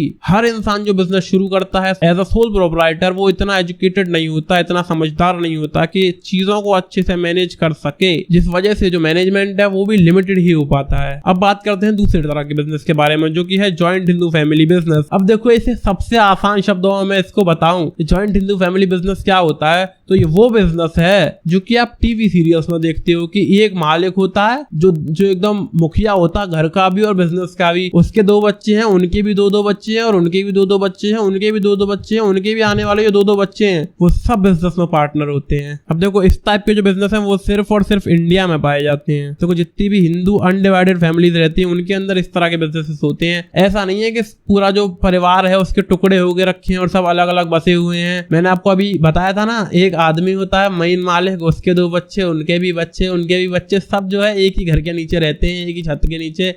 तो ऐसे घरों के अंदर होता है इस तरह का बिजनेस। अब देखो इस बिजनेस में आपको पार्टनर बनने के लिए सिर्फ एक काम करना पड़ेगा, ऐसी अमीर खानदान में पैदा होना पड़ेगा, दैट्स इट। आप बस पैदा हो गए किसी खानदान में जहां पर जॉइंट हिंदू फैमिली बिजनेस होता है, आप बन गए उस बिजनेस के पार्टनर। एंड यहाँ पर जो हेड ऑफ द फैमिली होता है वही हेड ऑफ द बिजनेस होता है, जिसका नाम होता है कर्ता। उसको कर्ता कहते हैं कि यही हमारे कर्ता धर्ता है, यही हमारे लिए पैसा कमाते हैं। मतलब भाई वो मेनली अकेला आदमी उस बिजनेस को मैनेज करता है, वही वहां का मालिक है, उसी के ऊपर पूरी लायबिलिटी रहती है, वही सब रिस्क विस्क बियर करता है। जितने भी मेंबर होते हैं इस बिजनेस के अंदर उन सबकी एकदम इक्वल जो है पार्टनरशिप रहती है बिजनेस के अंदर। फॉर एग्जांपल एक मालिक था जिसके 2 बच्चे हुए थे, देखो इन दोनों में जो है ये बिजनेस अपना 50-50 डिवाइड कर देगा। फिर इनके भी 2 बच्चे हुए तो ये लेफ्ट वाला आदमी क्या करेगा, अपना बिजनेस इन दोनों में 50-50 डिवाइड कर देगा, यानी कि जो पार्टनरशिप है इन दोनों में 50-50 डिवाइड हो जाएगी। इसके बाद सेम राइट वाला भी करेगा, इन दोनों में 50-50 डिवाइड हो जाएगी इसके बाद। एंड सेम ये बच्चे भी करेंगे, ये चारों भी इनके जो 2-2 3-3 जितने भी बच्चे होंगे उनमें ये अपनी जो पार्टनरशिप है उसको इक्वली डिवाइड कर देंगे। ये सिस्टम चलता है यहाँ पर, मतलब इक्वल पार्टनरशिप रहती है, कोई डिस्क्रिमिनेशन नहीं है, कोई दिक्कत नहीं है, सब बढ़िया चलता रहता है। अब आगे की तरफ बढ़ते हैं, इसके कुछ फीचर्स की बात कर लेते हैं। अब देखो इसका फॉर्मेशन जो है वो इतना आसान नहीं है जैसे कि सोल प्रोप्राइटरशिप का, कि मन किया और शुरू कर दिया। यहाँ पर जो है बिजनेस जो है बड़ा थोड़ा सा अच्छे लेवल पर, थोड़े बड़े लेवल पर करा जाता है, क्योंकि घर में बहुत सारे मेंबर्स होते हैं जिनको हमें सर्व करना है, जिनके लिए हमको पैसा कमाना है, तो थोड़ा बड़ा जो है बिजनेस करना पड़ता है। एंड उस कर्ता को काफी ज्यादा मेहनत करनी पड़ती है, काफी ज्यादा जो है रिस्पॉन्सिबिलिटीज, कुछ फॉर्मेलिटीज को पूरा करना पड़ता है, गवर्नमेंट की कुछ फॉर्मेलिटीज रहती हैं, साथ ही साथ खुद का मन तो होना ही चाहिए कि भाई सब कुछ हम मैनेज करेंगे, अपने अंदर करेज होना चाहिए, जब जाके फॉर्मेशन जो है बिजनेस का होता है। एंड जो लायबिलिटी होती है ना भाई साहब बिजनेस में, पार्टनर कितने भी हो, लायबिलिटी पूरी कर्ता के ऊपर होती है, जो head of the family, head of the business होता है। एंड तीसरा है कंट्रोल। कंट्रोल जो वो भी कर्ता के हाथ में होता है, वही कर्ता ने जो कह दी वही घर में वही बिजनेस में होता है। जो हेड है ना बिजनेस का, उसने कह दिया बेटा तुम ये काम करोगे तो तुम ये काम करोगे, क्योंकि वो मालिक हैं तुम्हारे, भले तुम्हारे दादाजी या परदादाजी क्यों ना हो, लेकिन बिजनेस में वो तुम्हारे मालिक हैं, तुम्हें उनकी बात माननी पड़ेगी। चौथा पॉइंट आता है कंटिन्यूटी। बिजनेस जो है ये कंटिन्यू होता रहता है। परदादाजी मर गए, उनके नीचे 2 दादाजी और थे, वो 2 दादा मर गए तो 2 पापाजी भी थे, फिर 2 बच्चे आ गए, वो भी गए, तो उन बच्चों के भी बच्चे हो जाएंगे, बच्चों के बच्चे बच्चे बच्चे बच्चे करके बिजनेस जो है चलता रहता है। ये जो है कंटिन्यूटी लंबी बनी रहती है यहाँ पे, सैकड़ों सालों की, कोई दिक्कत की बात नहीं, यहाँ पर कंटिन्यूटी का कोई चक्कर नहीं है। तो मरते रहो लोग और पैदा होते रहेंगे, वो चलाते रहेंगे। लास्ट है माइनर मेंबर्स। यहाँ पर जो है कुछ माइनर मेंबर्स भी होते हैं, जैसे मैंने कहा ना आपको सिर्फ एक अमीर फैमिली में पैदा होने की जरूरत है ऐसे बिजनेस का मेंबर बनने के लिए। आगे चलेंगे, यहाँ पर कुछ फायदों की बात कर लेते हैं। इसके इफेक्टिव कंट्रोल होता है, क्योंकि एक हेड ऑफ द फैमिली है जो ऑर्डर देगा एंड सब काम करेंगे तो बढ़िया कंट्रोल चलता रहेगा। दूसरा है कंटिन्यूड बिजनेस एग्जिस्टेंस। लंबा बिजनेस चलता रहता है, लोग मरते भी रहते हैं तो नीचे और भी पैदा होते रहते हैं। तीसरा पॉइंट आता है limited liability of members. Members के ऊपर जो है बहुत लिमिटेड लायबिलिटी रहती है। जो मेन लायबिलिटी होती है कर्ता के ऊपर होती है। कर्ता जो है सब मैनेज करता रहता है, मेंबर जो है वो एंजॉय करते हैं। तो भाई बढ़िया चीज है, मतलब अमीर फैमिली में पैदा हो जाओ जहाँ पे जॉइंट हिंदू फैमिली बिजनेस चलता है, तो हमारी लाइफ सॉर्टेड है, तुम्हें कुछ करने की जरूरत नहीं है। तुम्हें जिंदगी भर बिजनेस सिखाया जाएगा, घर में कल्चर में तुम सीखते रहोगे और उसे बढ़िया चलाते रहोगे। तुम्हें लगेगा भी नहीं कि तुम कुछ मुश्किल काम कर रहे हो, कुछ रिस्क है बिजनेस के अंदर, क्योंकि तुम मतलब पैदा ही ऐसे घर में हुए जहाँ पर सिर्फ बिजनेस बिजनेस बिजनेस की बात होती है। तो यार बढ़िया रहता है, काफी किस्मत वाले होते हैं ऐसे लोग जो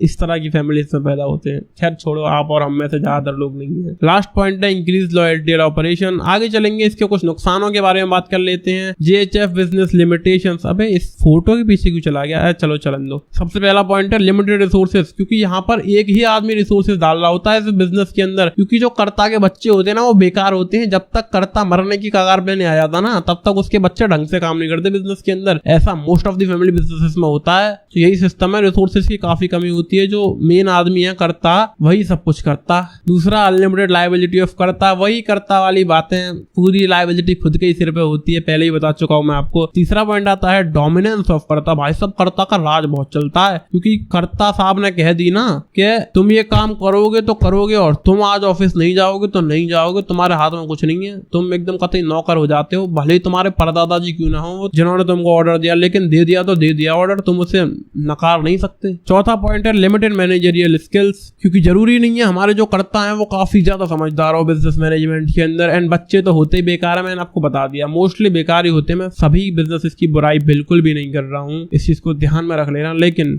जितना हमने देखा यही देखा है भाई, मैंने रियल लाइफ एग्जांपल्स भी देखे हैं कि जो मालिक होता है ना उसके बच्चे लाइक ज्यादा बढ़िया नहीं होते, अमीर बाप की औलाद ज्यादा अच्छी होती नहीं है। आगे चलते जानते हैं। The joint Hindu family business is on the decline because of the diminishing number of joint Hindu families in India. अब आजकल जो है परिवार टुकड़ों में बंटने लगे हैं, अलग अलग रहने लगे हैं, तो जॉइंट फैमिली रहती ही नहीं है, तो बिजनेस कैसे होगा। इसलिए ये चीजें जो है कम होती जा रही है इंडिया के अंदर। आगे चलेंगे, तीसरा टाइप के बारे में बात करते हैं जो कि है पार्टनरशिप। अब इस वर्ड से भी आप समझ गए होंगे, पार्टनरशिप बोले तो दो या दो से ज्यादा लोग मिलकर बिजनेस शुरू कर सकते हैं, उसे ही हम पार्टनरशिप बिजनेस कहते हैं, जिसमें दो या उससे ज्यादा मालिक होते हैं। इसको और डिटेल में जानेंगे तो इसके कुछ फीचर्स के बारे में बात कर लेते हैं। इसके फॉर्मेशन के लिए आपको दो या दो से ज्यादा पार्टनर्स चाहिए होते हैं जो लोग मिलकर बिजनेस शुरू करेंगे, जो कि मैक्सिमम 50 तक पार्टनर्स हो सकते हैं भाई सब, जो कि काफी तगड़ी चीज है यार। मतलब 50 लोग मिलकर बिजनेस शुरू करेंगे, कितना सारा पैसा होगा उसके अंदर शुरुआत में, तो काफी बढ़िया रहता है ये चीज। दूसरा ऑप्शन है लायबिलिटी। लायबिलिटी जो है वो डिवाइडेड हो जाती है दो या दो से ज्यादा लोगों के अंदर, जितने भी लोग बिजनेस के अंदर हैं उन सब पे इक्वल लायबिलिटी होती है। तीसरा पॉइंट आता है रिस्क बियरिंग। रिस्क भी सबके ऊपर इक्वली होता है, जो भी रिस्क होगा, कभी वर्क प्लेस में आग लग गई, चोरी हो गई या कुछ भी हो गया, तो सब लोग मिलकर उस रिस्क को बियर करेंगे, सब लोग मिलकर उसे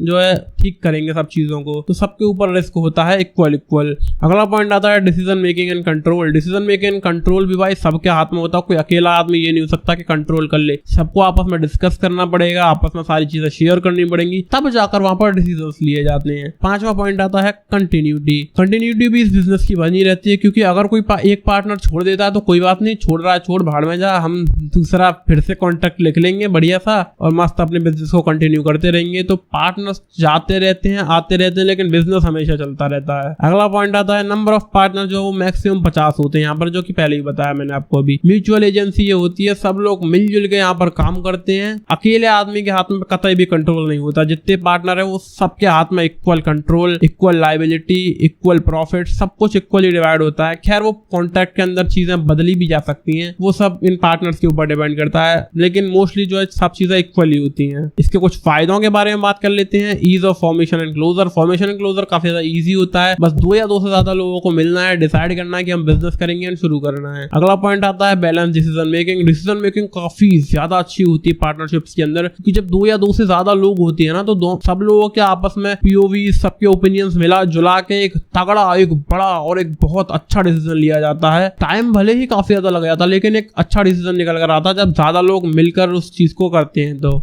अगला पॉइंट आता है मोर फंड्स। फंड्स का भाई साहब कतई दिक्कत नहीं रहती इसके अंदर। आप सोल प्रोप्राइटरशिप से जब इसे कंपेयर करोगे ना, सोचो कि हाय हाय इतना ज्यादा फंड्स। अब मान लो आपको बिजनेस शुरू करना है एंड आपके पास सिर्फ 1 लाख रुपए हैं उस बिजनेस को स्टार्ट करने के लिए, एंड तुम्हें दिख रहा भाई इसमें तो बहुत सारा पैसा लग जाएगा, 10-15 लाख रुपए तो लगेंगे इसको शुरू करने के लिए, इसको एक आध साल रन करने के लिए 10-15 लाख रुपए आराम से लग जाएंगे, जो कि तुम्हें चाहिए ही चाहिए। तो अब तुम क्या करोगे, जब तुम ऐसा पार्टनरशिप इस चीज को शुरू करोगे ना, तो सब चीजें बढ़िया हो जाएंगी। तुम अकेले आदमी हो जिसके पास 1 लाख रुपए हैं, अपने जैसे और 10 लोग ढूंढो जिसके पास 1-1 लाख रुपए हों एंड वो एक्चुअली बिजनेस करना चाहते हो, उसी आइडिया के ऊपर काम करना चाहते हो, आपस में डिस्कस करो, सिस्टम बिठाओ और सब लोग मिलजुल के बिजनेस शुरू करो। 10 लोग मिलकर बिजनेस शुरू करो, तुम्हारे बिजनेस में 10 लाख रुपए के फंड्स होंगे 1 लाख के बजाय। एंड एक्चुअली काफी एक अच्छा फॉर्म है ये बिजनेस का भाई, मेरे मानने में। मुझे पार्टनरशिप में काफी ज्यादा इंटरेस्ट है। अगला आता है शेयरिंग ऑफ रिस्क। ये भी काफी बड़ा फायदा है। रिस्क जो है सब लोग आपस में मिल बांट के ठीक करते हैं, मिल बांट के बियर करते हैं। अगला आता है secrecy. Not legally required to publish accounting information. जो भी हमारी अकाउंटिंग इन्फॉर्मेशन होती है पार्टनरशिप फर्म्स की, उन्हें पब्लिकली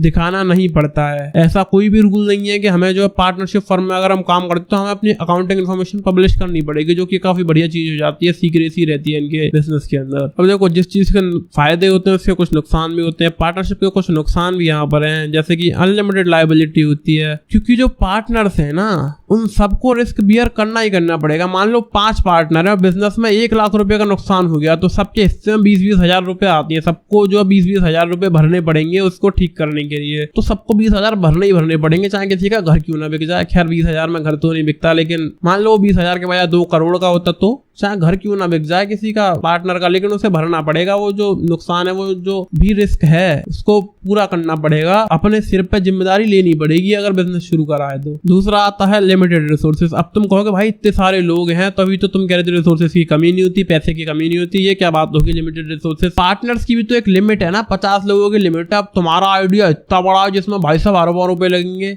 तो कहाँ से रिसोर्सेज लेकर के आओगे? तो इसीलिए यहाँ पर भी लिमिटेशन है। खैर क्या ही कर सकते हैं। फिर आता है पॉसिबिलिटी ऑफ कॉन्फ्लिक्ट्स। एक बिजनेस में जब एक से ज्यादा लोग होते हैं, इतने सारे पार्टनर्स होते हैं, तो वहां पर कॉन्फ्लिक्ट्स के भी चांसेस बढ़ जाते हैं। लोगों में लड़ाइयां भिड़ाइयां हो जाती हैं कि नहीं ये नहीं है, तुम गलत कह रहे हो, मैं सही कह रहा हूँ, तुम गलत मैं सही, ऐसा नहीं है, मैं ऐसा करना चाहिए, इससे हमारे बिजनेस को नुकसान हो जाएगा, इससे फायदा होगा, अगर नहीं इससे फायदा होगा, इससे नुकसान होगा। इस तरह से लड़ाइयां भड़ाइयां भी हो जाती हैं। ये भी बड़ी दिक्कत की बात है। उसके बाद आती है लैक ऑफ कंटिन्यूटी। अब तुम कहोगे भाई थोड़ी देर पहले तुम कह रहे थे इसमें कंटिन्यूटी बनी रहती है, अब कह रहे हो लैक ऑफ कंटिन्यूटी होता है। तो देखो कुछ हद तक बनी भी रहती है, कुछ हद तक लैक भी होता है कंटिन्यूटी का, क्योंकि जब कोई जो पार्टनर है वो कंपनी को छोड़ता है, when a partner leaves the company या फिर मर जाता है, तो वहां पर क्या करना पड़ता है, अदर जितने भी पार्टनर बचे होते हैं उन सबको फिर से एक और अग्रीमेंट बनाना पड़ता है। उन्होंने शुरुआत में तो एक अग्रीमेंट बना के बिजनेस शुरू करा था, लेकिन जब एक पार्टनर छोड़ देगा उस कंपनी को तो उन्हें फिर से एक अग्रीमेंट बनाना पड़ेगा, वो लीगल फॉर्मेलिटीज फिर से करनी पड़ेंगी और तब जाके उनका बिजनेस कंटिन्यू होगा। तब तक के लिए डिसकंटिन्यूड ही रहेगा। अब यहाँ पे एक और दिक्कत है लैक ऑफ पब्लिक कॉन्फिडेंस, क्योंकि ये लोग अपनी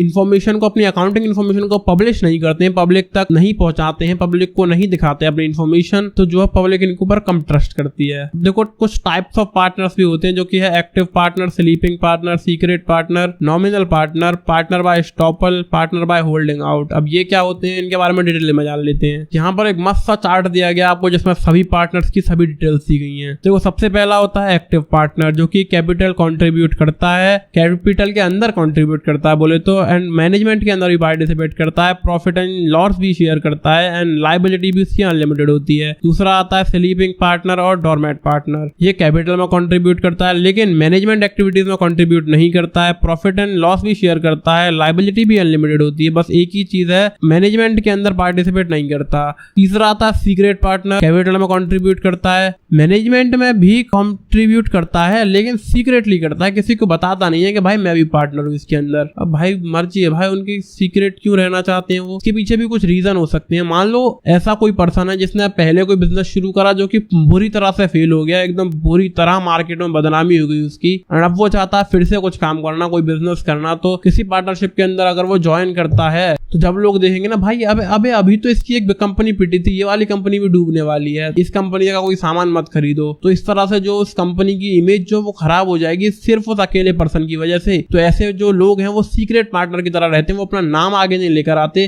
काम सब करते हैं। देखो प्रॉफिट एंड लॉस शेयर करेगा, अनलिमिटेड लायबिलिटी होगी, मैनेजमेंट में भी पार्टिसिपेट करेगा, कैपिटल भी कंट्रीब्यूट करेगा, लेकिन अपना नाम सामने नहीं लेकर आएगा। फिर आता है नॉमिनल पार्टनर, कैपिटल में कंट्रीब्यूट नहीं करता, मैनेजमेंट में पार्टिसिपेट नहीं करता, प्रॉफिट एंड लॉस शेयर नहीं करता, जनरली लायबिलिटी अनलिमिटेड होती है। फिर आता है पार्टनर बाय स्टॉपल, कंट्रीब्यूट नहीं करता कैपिटल में, मैनेजमेंट एक्टिविटीज में भी पार्टिसिपेट नहीं करता है, प्रॉफिट एंड लॉस भी शेयर नहीं करता, लेकिन इसकी भी लायबिलिटी अनलिमिटेड होती है। देखो पार्टनर बाय स्टॉपल जो बिल्कुल भी पार्टिसिपेट नहीं करता प्रॉफिट एंड लॉस के अंदर, बिल्कुल कभी शेयर करता ही नहीं है, ना उसे प्रॉफिट चाहिए ना लॉस चाहिए। लेकिन जो हमारा नॉमिनल पार्टनर होता है ना वो कभी कभी प्रॉफिट एंड लॉस जो है थोड़ा थोड़ा ले लेता है, लेकिन जनरली नहीं करते ये भी पार्टिसिपेट। लास्ट में आता है पार्टनर बाय होल्डिंग आउट, ये कैपिटल के अंदर कंट्रीब्यूट नहीं करते, ये मैनेजमेंट में पार्टिसिपेट नहीं करते। अब लाइन क्यों नहीं बन रही है, मैनेजमेंट में पार्टिसिपेट नहीं करते, प्रॉफिट एंड लॉस भी शेयर नहीं करते, लेकिन इन पे भी अनलिमिटेड लायबिलिटी होती है। मुंह थक गया मेरा बोल बोल के, कितना लंबा बनेगा ये वीडियो। अब देखो यहाँ पे पूरा हो जाता है टाइप्स ऑफ पार्टनर्स। अब जब आप आगे चलोगे तो यहाँ पे आपसे बात होंगी टाइप्स ऑफ पार्टनरशिप्स के बारे में, यानी कि पार्टनरशिप फॉर्म्स कितने तरह की होती है, on the basis of duration and on the basis of liability. इन दो फैक्टर्स पर क्लासिफाई करा गया है टाइप्स ऑफ पार्टनरशिप्स को। आगे चलते हैं डिटेल में बात करते हैं। On the basis of duration partnership दो तरह की होती है, partnership at will and particular partnership.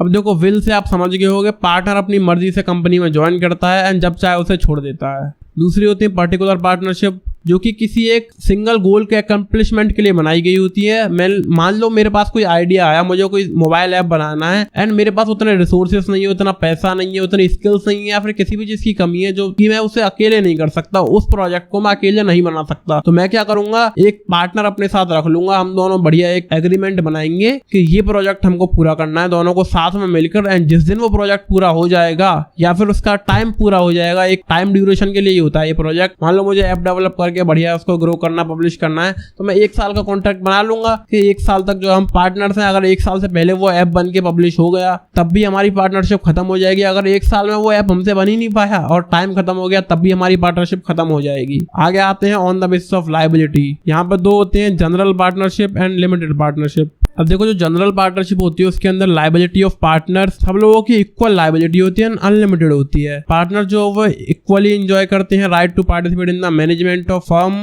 And their acts are binding on each other as well as on the firm. यानी कि इक्वली मैनेजमेंट में पार्टिसिपेट करते हैं, इक्वली लायबिलिटीज को शेयर करते हैं, इक्वली प्रॉफिट्स को शेयर करते हैं, इक्वली रिस्क को बियर करते हैं, सब चीजें इक्वल बराबर होती हैं जनरल पार्टनरशिप के अंदर। फिर आता है लिमिटेड पार्टनरशिप। अब यहाँ पे क्या होता है, कम से कम एक आदमी की जो लायबिलिटी है वो अनलिमिटेड होती है, बाकी सब लोगों की जो लायबिलिटी है वो लिमिटेड रहती है। एंड इस तरह की जो पार्टनरशिप होती है वो टर्मिनेट नहीं होती है, वो पार्टनरशिप खत्म नहीं होती है किसी भी आदमी के मर जाने से या फिर उस कंपनी को छोड़ देने से। लेकिन वो सिर्फ लिमिटेड पार्टनर्स की बात हो रही है। जो लोग लिमिटेड पार्टनर थे ना, जो लोगों के ऊपर लिमिटेड लायबिलिटी थी, वो लोगों में से अगर कोई भी कंपनी को छोड़ देता है तो उसकी कंटिन्यूटी पर कोई असर नहीं होता है, वो जो पार्टनरशिप कॉन्ट्रैक्ट है वो खत्म नहीं होता है। एंड जो लिमिटेड पार्टनर्स होते हैं वो एंजॉय नहीं कर पाते द राइट ऑफ मैनेजमेंट। वो मैनेजमेंट एक्टिविटीज के अंदर ज्यादा अच्छे से पार्टिसिपेट नहीं कर पाते, डिसीजन मेकिंग में ज्यादा अच्छे से पार्टिसिपेट नहीं कर पाते, उनके पास जो है ज्यादा हक नहीं होता उस बिजनेस का, क्योंकि भाई एंड इसका जो रजिस्ट्रेशन है वो काफी ज्यादा जो है जरूरी होता है, कंपलसरी है by the government of India. अब बात करते हैं पार्टनरशिप डीड की। ये आपको एक नया सा कॉन्सेप्ट लग रहा होगा, नया टर्म लग रहा होगा, भाई ये वो क्या चक्कर है पार्टनरशिप डीड, ये तो पहली बार वर्ड सुना है। देखो partnership deed is nothing but a written agreement which specify the terms and conditions that govern the partnership is called the partnership deed. देखो ये बस एक रिटर्न अग्रीमेंट होता है कि हम ये पार्टनरशिप बना रहे हैं तो यहाँ पर क्या क्या रूल्स होंगे, क्या क्या रेगुलेशंस होंगे, क्या क्या चीजें लोगों में डिवाइड होंगी, किस तरह से जो है पार्टनरशिप चलेगी। वैसे ये जरूरी नहीं होता, ये चीज जो है कंपलसरी नहीं है, नॉट एसेंशियल, लेकिन एडवाइजेबल होता है कि हमें जो पार्टनरशिप डीड बना लेनी चाहिए। इसको और ज्यादा डिटेल में जान लेते हैं कि इसके अंदर क्या क्या चीजें होती है। Partnership deed generally includes the following aspects: name of the firm, name of business and location of business, duration of business, investment made by each partner, distribution of profit and losses, duties and obligations of the partners, salaries and withdrawals of the partners, terms governing admission, retirement and exclusion of a partner, क्या बोला तूने?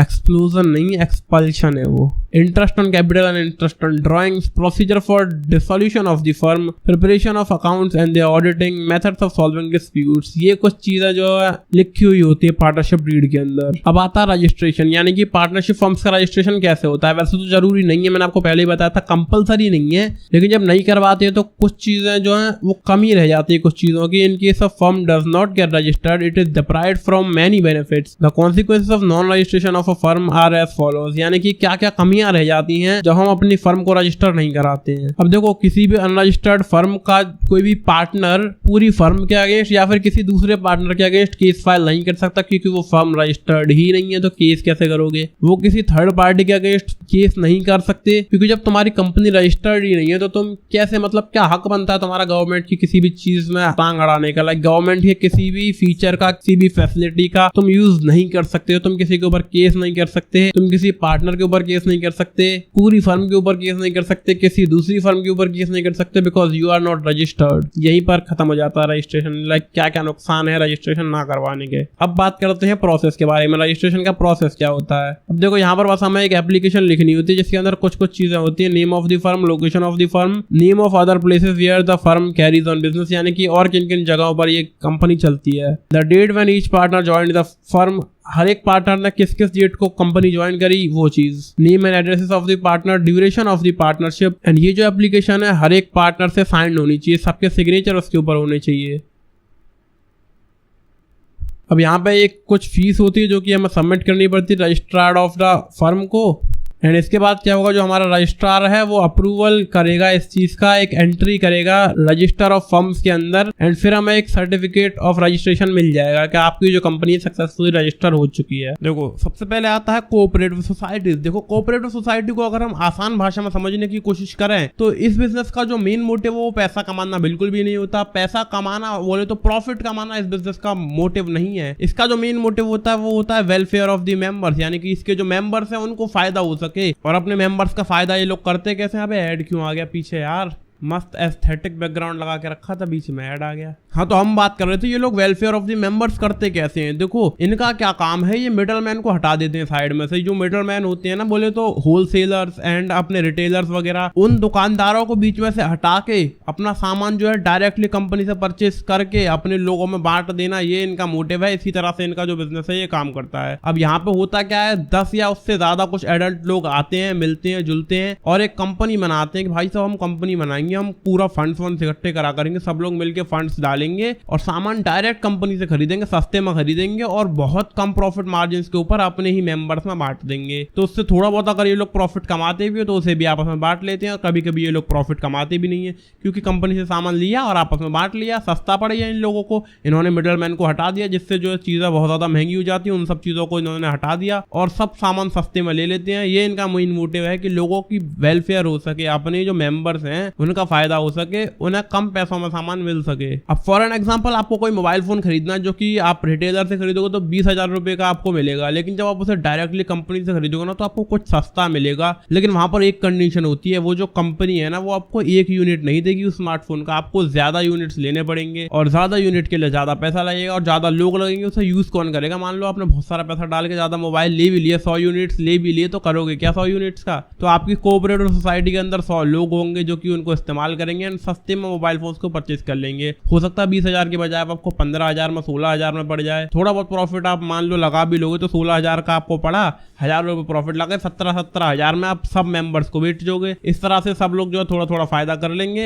And यही इन लोगों का motive होता है। इसी तरह से कोऑपरेटिव सोसाइटीज रन करती हैं। अब इसके कुछ फीचर्स की बात कर ले तो यहाँ पर वॉलंटरी मेंबरशिप रहती है। जितने भी मेंबर्स होते हैं ना इसमें, वो सब वॉलंटियर होते हैं। वहां पर सब जिम्मेदार लोग होते हैं कि हमारी कंपनी से हम चलाएंगे, हम ही इसको ग्रो करेंगे एंड हमारी जिम्मेदारी है ये जो कंपनी है। इस तरह से चलते हैं, पैसे के लिए काम नहीं करते। यहाँ पर बिल्कुल भी प्रॉफिट कमाना मोटिव नहीं है, इनका मोटिव अपने लोगों की भलाई करना होता है।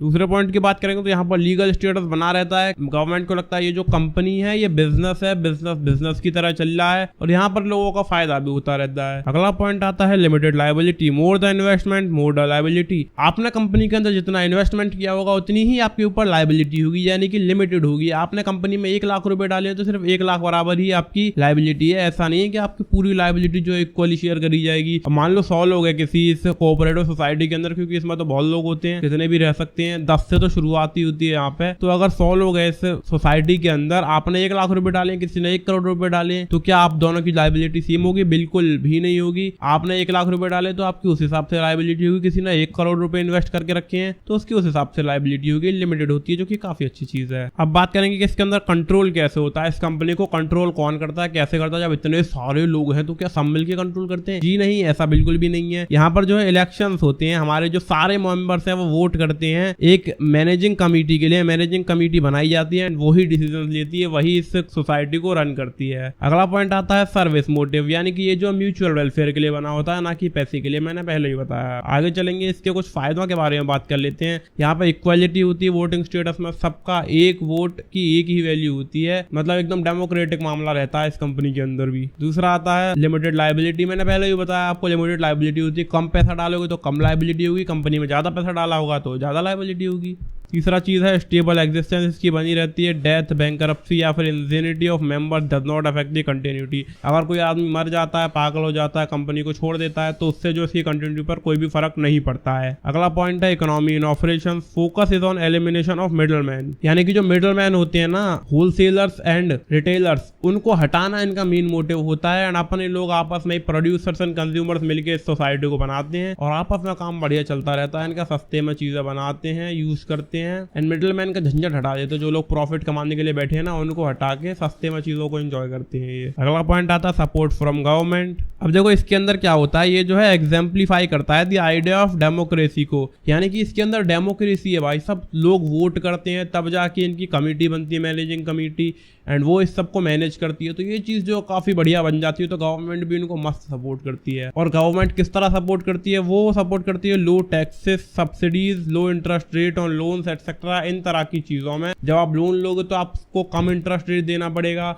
उसके अलावा आप जब टैक्स दोगे तो आपको कम टैक्स देना पड़ेगा। इस तरह के कुछ कुछ फायदे गवर्नमेंट की तरफ से भी मिल जाते हैं कोऑपरेटिव सोसाइटीज को। उसके बाद आता है ईज ऑफ फॉर्मेशन। आपको बस कुछ भी नहीं करना है, सिर्फ 10 मेंबर्स मिलो और कंपनी को शुरू कर दो। थोड़ी बहुत लीगल फॉर्मेलिटीज भी होती हैं, few legal formalities are included. तो ये थे इसके कुछ फायदे। अब इसके कुछ नुकसानों के बारे में बात कर लेते हैं, क्योंकि हर चीज के फायदे और नुकसान जरूर होते हैं। कोई चीज कितनी भी अच्छी क्यों ना हो, उसके कुछ ना कुछ डाउन साइड्स तो जरूर होते हैं। तो इसके कुछ लिमिटेशंस के बारे में हम बात कर लेते हैं। यहाँ पर जो है लिमिटेड रिसोर्सेज रहते हैं, क्योंकि इसको गरीब लोग शुरू करते हैं जिनके पास बहुत ज्यादा पैसा नहीं होता। जो लोग पैसा बचाना चाहते हैं, मिडिलमैन को ना देकर पैसे को बचाना चाहते हैं, वो लोग मिलकर इस कंपनी को शुरू करते हैं। तो उनके पास शुरुआत से पैसा होता ही नहीं है, तो लिमिटेड रिसोर्सेज यहाँ पर रहते हैं। कुछ कुछ लोगों पे पैसा होता है जो वेलफेयर के लिए शुरू करते हैं, लेकिन यहाँ पर इस सोसाइटी के अंदर ज्यादातर लोगों के पास ज्यादा पैसा नहीं होता है, तो रिसोर्सेज जो काफी लिमिटेड ही होते हैं। अगला पॉइंट आता है इनएफिशिएंसी इन मैनेजमेंट, क्योंकि यहाँ पर जो है नॉर्मल लोग इसको शुरू कर रहे हैं तो उन्हें मैनेजमेंट ज्यादा अच्छे से आता है नहीं। वर्किंग प्रोफेशनल जॉब वॉब जो कर रहे होते हैं वो लोग मिलकर इसको शुरू कर लेते हैं कि थोड़ा फायदा हो जाएगा। तो मैनेजमेंट जो बहुत ज्यादा अच्छा नहीं हो पाता, क्योंकि उनको भी कुछ खास नॉलेज मैनेजमेंट की नहीं होती है। तीसरा पॉइंट आता है लैक ऑफ सीक्रेसी। सीक्रेसी बोले तो चीजों को सीक्रेट नहीं रखा जा सकता यहाँ पर, क्योंकि इतने सारे लोग तो कंपनी में पहले से ही होते हैं। दूसरा, हमें हर चीज गवर्नमेंट को भी बतानी पड़ेगी, क्योंकि उनसे हमें टैक्सेस में छूट चाहिए। उसके अलावा हमें लो इंटरेस्ट रेट्स चाहिए लोन्स के ऊपर, हमें उनसे सब्सिडीज भी चाहिए। गवर्नमेंट से इतने सारे फायदे चाहिए, तो गवर्नमेंट के साथ हर चीज को शेयर करना ही करना पड़ता है। अगला पॉइंट आता है गवर्नमेंट कंट्रोल। मोर प्रिविलेजेस मोर कंट्रोल। अब गवर्नमेंट इतने सारे प्रिविलेज दे रही है तो थोड़ा बहुत कंट्रोल तो रखेगी। ये भी लफड़ा है भाई साहब, गवर्नमेंट को हर चीज बताओ, हर चीज का कंट्रोल दो। लेकिन सही भी है, कोई दिक्कत नहीं, परेशानी कुछ नहीं है, मगर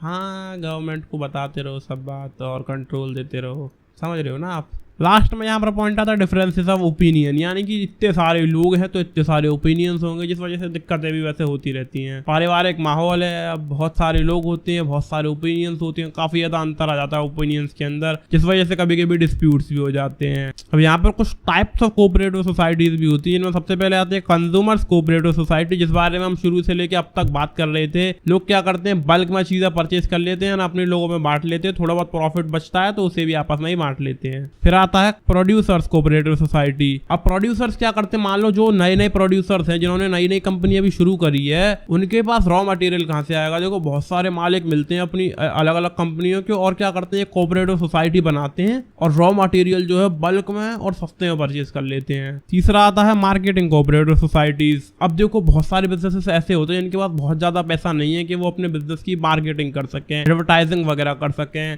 बहुत ज्यादा लोगों को बता सकें, होर्डिंग्स लगवा सकें और एड वेड चलवा सकें ऑनलाइन। इतना पैसा उनके पास नहीं होता है, तो यहाँ पर भी क्या करते हैं, बहुत सारे छोटे छोटे कंपनियां मिलती हैं, मिलकर पैसा इकट्ठा करके फंड्स जब जाके सस्ते में एड वेड चलवाती हैं और मार्केटिंग करती हैं अपनी कंपनी की। फिर आता है फार्मर्स कोऑपरेटिव सोसाइटी। फार्मर्स के पास क्या होता है, लिमिटेड लैंड होती है। जब बहुत सारे फार्मर्स मिल जाएंगे तो लैंड जो है ज्यादा हो जाएगी, रिसोर्सेज जो है ज्यादा हो जाएंगे एंड चीजों को और अच्छे से करा जा सकेगा।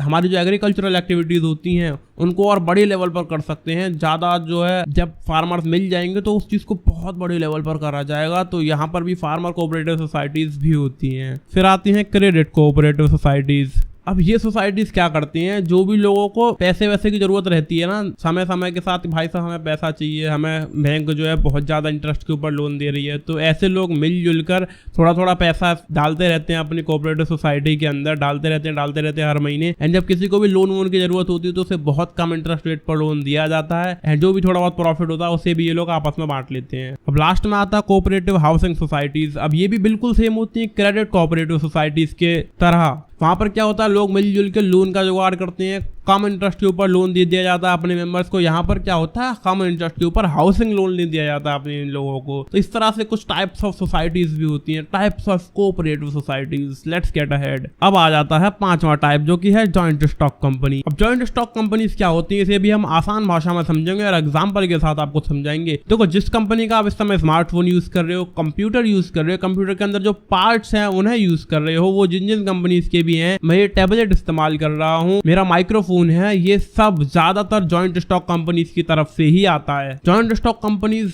सो कॉल्ड बड़ी कंपनीज को कहा जाता है। बोले तो Apple, one plus, Realme, Xiaomi, ये सब जो है जॉइंट स्टॉक कंपनीज है, जो कि बड़ी बड़ी कंपनी अपने स्टॉक्स वगैरह शेयर करती हैं, अपने शेयर्स को बेचती हैं लोगों को, एंड बहुत सारे होल्डर्स, बहुत सारे शेयर होल्डर्स होते हैं कंपनी के अंदर। इस तरह की कंपनीज को जॉइंट स्टॉक कंपनी कहा जाता है। इसके बारे में डिटेल में जान लेते हैं किताब में जो लिखा है उसकी मदद से। देखो ये जो कंपनी है ये होता है association of person persons formed for carrying out business activities. Business activities जितनी भी होती हैं बहुत सारे लोग मिलकर करते हैं। यहाँ पर कोई अकेले आदमी का काम यह नहीं है, यहाँ पर hundreds of even thousands of people होते हैं जो ऐसी कंपनीज को चलाते हैं, मिलकर काम करते हैं इनके अंदर। अब ये जो कंपनी है ये डिस्क्राइब करी जाती है एक इंडिपेंडेंट एंटिटी की तरह। 2-3 वीडियोस पहले बताया होगा मैंने आपको चैप्टर 1 के अंदर बिजनेस एंटिटी लॉ के बारे में कि हमारा जो प्रोपराइटर है यानी कि मालिक या कंपनी का एंड जो कंपनी है वो दोनों सेपरेट एंटिटीज है, दोनों अलग अलग एंटिटीज है। जब बैंक में खाता भी खुलता है तो दोनों का अलग अलग खुलता है, तो यहाँ पर वो चीज प्रॉपरली अप्लाई हो जाती है। ये जो कंपनी होती है एक डिफरेंट एंटिटी होती है इसके मालिक से, इसके लोगों से। ये मतलब एक आर्टिफिशियल पर्सन की तरह होती है कंपनी। इसमें लोग जाते रहते हैं आते रहते हैं, लेकिन कंपनी कभी नहीं मरती। जब तक उस कंपनी को बंद नहीं करवाया जाएगा ना तब तक वो बंद नहीं होगी, वो एग्जिस्ट करती ही करती रहेगी। इसकी कंटिन्यूटी